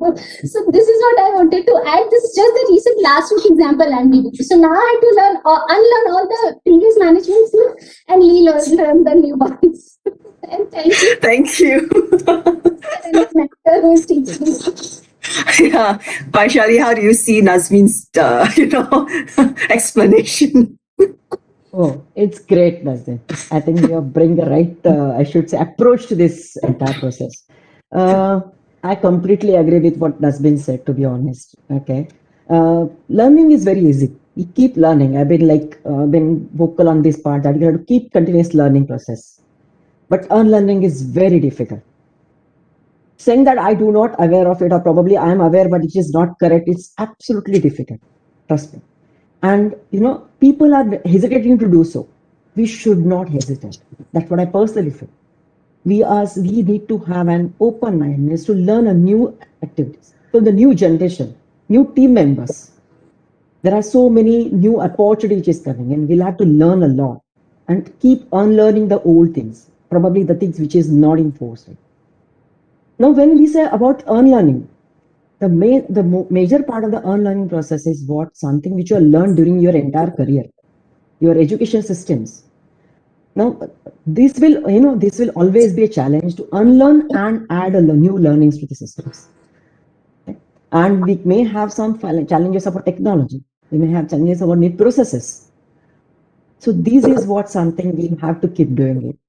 And we have to keep learning and keep on learning on a continuous basis. Yes, I agree. And I do think that one thing that I came across is especially people in senior leadership role or perhaps middle management and above, it's very hard for them to take down their ego to learn together with the rest of the people. I think the other one that I wanted to chip in to this learn, unlearn, and relearn is really the egoistic portion. Yeah, regardless you are male or female. I think it's truly important to acknowledge that sometimes I may know a little bit, but I don't know everything. So I need to, go in together and pick up that skills again. So thank you both. We have one more question from the floor. Perhaps Swapna and Pratnya, you may want to try to address it. This is about perception that women do not support or promote other women. Do you think that truth in this is difficult? Excellent question. Thanks for choosing me to answer that. And especially for one of the current independent assignment which I'm doing, I have been tackling it, to the best of my, what is the ability, or I'm seeing it day in, day out. So yes, actually, it's a perception that women doesn't promote the other women, or having two women working together is a disaster. And I'll tell you, with my own experience, it's completely a myth. So it's not just because I'm generally gender neutral and I don't give so much importance to gender generally. I mean, I'm sure all of us who are working in IT would agree to it. Like, Pradna mentioned that she was one amongst 31 people who are, she was the only lady there. Or as Nazmin said that she's one of the very few women leader in whatever field she's in. So I'm sure all of us have seen it every day that there are always less women. And it is very unfair for anyone to say that two women don't get along with each other. It is just a personal trait. You actually would be having one man and one woman also not going along together. But that time they will not have the same perception. Just because there is another woman who's standing in front of you, the third person who's seeing it would say that women don't support women. But I would want to say and add that I have worked under some fantastic women as leaders, and I have worked with some fantastic women as my team members, and I can tell you that women can promote women much better than a man can promote women. because we understand each other's traits very well. We understand, we can empathize about the situation. The child not being well can be just the excuse for the man, but while it's a woman, she actually understand what the girl is actually going through when her child is not well. So I say it's a complete myth and it's a completely wrong perception.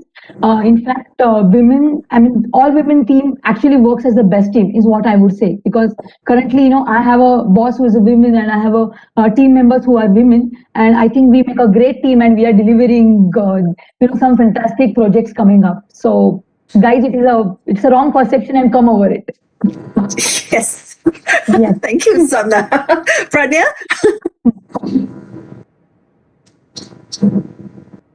Yeah, So, Pranya, what do you think? Yeah. Yeah, Jenny, I do completely agree with what Swapna has said. That the perception, because just now I narrated my story wherein I clearly mentioned that I worked with one senior lady who was very worse with her experience and all those things. And if this statement is not true, then had it been the case, then the project would not have been a huge success. So I would like to mention my experience, and I don't agree with what the question was that women don't support. Thank you. It's interesting, yeah, and I mean today, well, it's on SheLeadsTech platform. Those things that's been put into the chat, we will never forget our men. Yeah, you are as important as us. Yeah, without you, we cannot be successful as well. So I think this is a mutual respect, mutual work together kind of situation. So before I end this panel, can I just invite each of my panelists to just share one key takeaway from this panel session to our audience? Maybe starts with Asmin.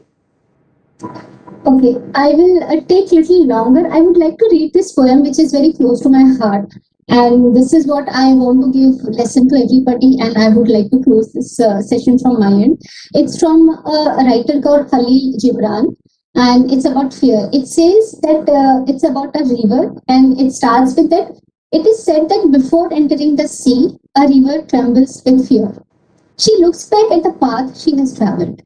From the peaks of the mountains, the long winding road, crossing forest and villages. And in front of her, she sees an ocean so vast that to enter, there seems nothing more than to disappear forever. But there is no other way. The river cannot go back. Nobody can go back. To go back is impossible in existence. The river needs to take the risk of entering the ocean. Because only then will fear disappear. Because that's where the river will know. It's not about disappearing into the ocean, but of becoming the ocean. Wow. Thank you. I need time to sink that in. Wonderful. Thank you. Swapna, what is the one takeaway you want to leave with the audience? Yeah. Can I just say ditto? That's X-smart, yeah. You can. Are you sure? So it was really excellent. I mean, the ending could not have been more beautiful than this. That yes, the life is like a river, and it's all about flowing and enjoying the journey, and being the woman, and being the woman, and having having a pride and pleasure of being a woman. I would also say that I will also would like to mention that it's very important to make your own identity than just being known as a women leader. It is at the end of the day and at the end of the journey, I would like to be addressed as accomplished IT leader than just being said that accomplished IT women leader. I mean, I take definitely a pride to be a women leader, but there is no women here. We are all human, right? So being a good human leader is what I think at least 2 or 3 generations down the the ladies who are sitting here would be seeing that. I really hope for that to happen one day. Yes, we'll wait for that to happen. Yeah, and I'm sure it's happening already to some. So, Pratnya, what's your one key takeaway?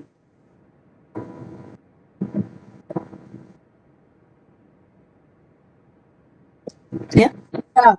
Yeah, Jenny. I would like to say that know your strengths, believe in them, and leverage them. Because as it is very important that the leadership skills, it is a thought process and it's a habit. So I would like to narrate one famous quote of Lao Tzu, who was a Chinese philosopher. Watch your thoughts, they become your words. Watch your words, they become your actions. Watch your actions, they become your habits. Watch your habits, they become your character. Watch your character, it becomes your destiny. What we think, we become. Thank you. Thank you. Another set of wisdoms. Yeah. Vaishali, you shall wrap up. Yes. Jenny, we have a great leaders, kind of Martin Luther King, Mahatma Gandhi. They influence the people with the non-violent movement. They use their power. What I feel is that we need to use our power to influence the believers. That's what I will say. That's a concluding sentence. Use your power, use your knowledge, use experience to influence the believers and guide them and provide them I should say, the necessary skills. Promote them to the what they look for. Thank you. Thank you. Thank you all for wonderful panelists. And for me, I think I'll just wrap it up with letting everybody know that we all need to know that there's no such perfect person, no perfect solution, no perfect environment, and also outcome. We all will go through our own set of ups and downs. And I think what matters here is all of us should always have some level of self-confidence in ourselves and be self-motivated. And at the same time, be happy and adjust and adapt. And then we accelerate accordingly. So thank you so much for spending time with us at this panel. And I need to thank the ISACA Mumbai Chapter, Dr. Fahad, for inviting me to be the moderator. I really enjoyed this whole session. It's really, really fun and also eye-opening. So I shall hand this session back to Dr. Fahad to close off. Thank you so much. Thank you, Jenny, and all the 4 panelists, Nazmeen, Swapna, Vaishali, and Pradnya, to be with us for such an interactive round of panel. And I believe all the attendees were very interactive in the chat. So that was nice. And most of them I can see are sending all of you emojis. I can see that on my screen. So it's very exciting. I would also like to speak as Mr. Sundar Krishnan has rightly pointed out. The first president of ISACA Mumbai Chapter was a woman. And her name was Mrs. Hoskote. If I'm pronouncing it properly, it's Mrs. Hoskote. And even as Fernando has mentioned, right now on our board, we are 4 women as well. IPP, Aruna ma'am is a woman, and we are 3 of us, Vidya ma'am, Jinal and myself, we are on the current board. So it's always encouraging, and as you know, as I said, ISACA is not about men, women, though we had this as a SheLeadsTech Day. So we're just talking about ourselves, but we stand equally for anything and everything that happens. And at ISACA Mumbai Chapter, all of us are very supportive. And even the crowd, the members, they've always been throughout with us, encouraging all the ups and downs that the pandemic has brought, and still we are trying our best to relay everything virtually, whether it be classes or any event. So it was nice to have you all here. Last few minutes from your side, before I hand over for a valedictory conclusion, I would just request, please don't run off last 5 minutes. Once Jinal ma'am does the valedictory remarks, we will all have a national anthem. It's a wonderful video. I'm sure all of you will like it. At that time, if possible, all of you can start your video. We'll also try to take as much as screenshot as possible. Okay, so it was an immense gratitude to all of you and hope you all had a good time. I now call upon Jinal Maru, one amongst us, the current chapter leader, to give her closing remarks. Thank you from my side, audience.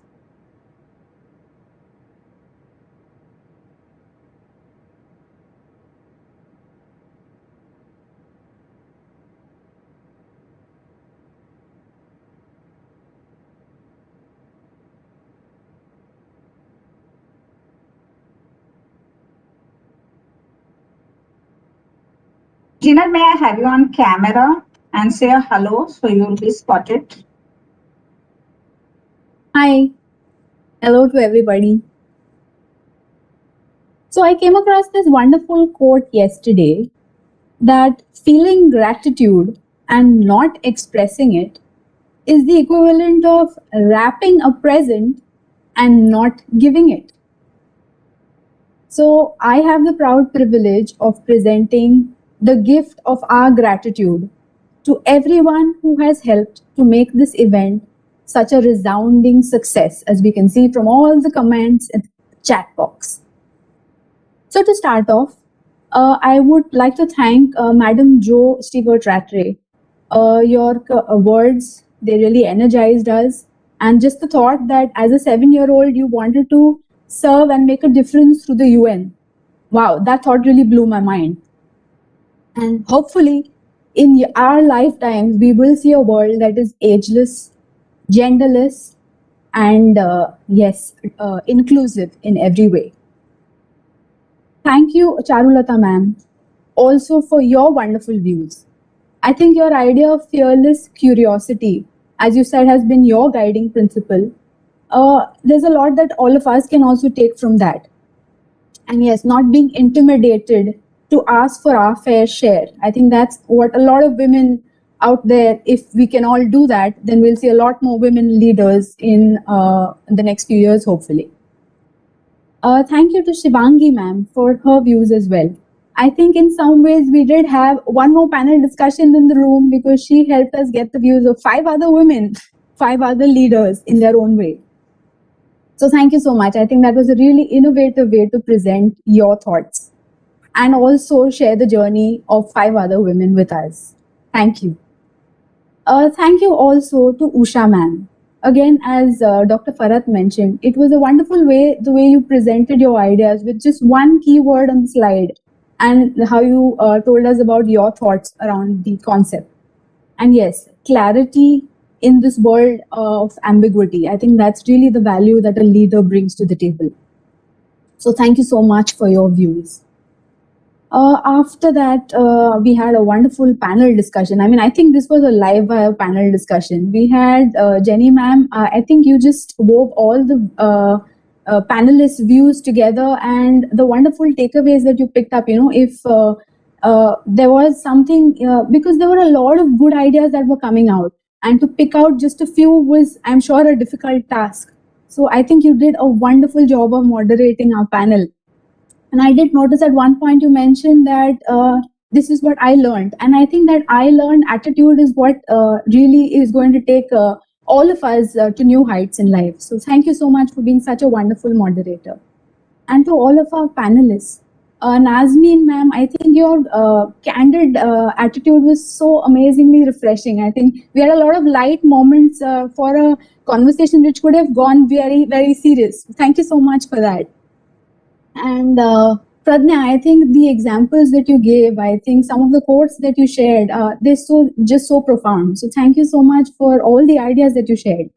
And Swapna, I think what you also mentioned about that little bit, something that we all need to have. And I think somewhere along the line, we did all realize that it's that belief in ourselves, our belief in ourselves to be a leader or whatever it is that we choose to be. That I think is what makes all the difference. And Vaishali, thank you so much for your views. Your point about that we keep learning and how you gave up your cushy job to start up your own company. I think that's amazingly motivating for all of us. I mean, we can all be leaders in our own space, in our own chosen way. So thank you so much to all our wonderful speakers and panelists for making this event so interesting, and enriching in so many ways. I would also like to thank all of our participants, and we strive to bring new knowledge and new inspiration to create a brighter future for all of us. So thank you so much for your participation and encouragement. I also like to thank all of our past presidents for their guidance and encouragement. And of course, this event, I mean, SheLeadsTech, it's only apt that it could have been organized by an entity that's led by another woman in technology. So thank you so much, Smita ma'am, for helping promote our event on social media so that we could touch that many more lives. And thank you so much for the seamless delivery of our event today. Thank you so much to your entire team at We Care Digital. And a thank you to our entire board at ISACA Mumbai Chapter for conceptualizing this wonderful event and putting it together. And to our president for helping us start off with all of us tapping our feet to such a wonderful, energetic song. Thank you so much to everyone. If I have missed thanking someone, please do excuse the slip on my part. It's not intentional. And now please do stand by for our national anthem. Thank you.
Thanks.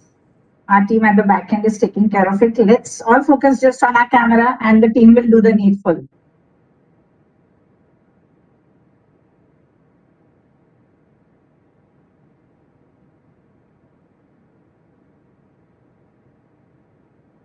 So I think we can have a grid view from our chapter office side.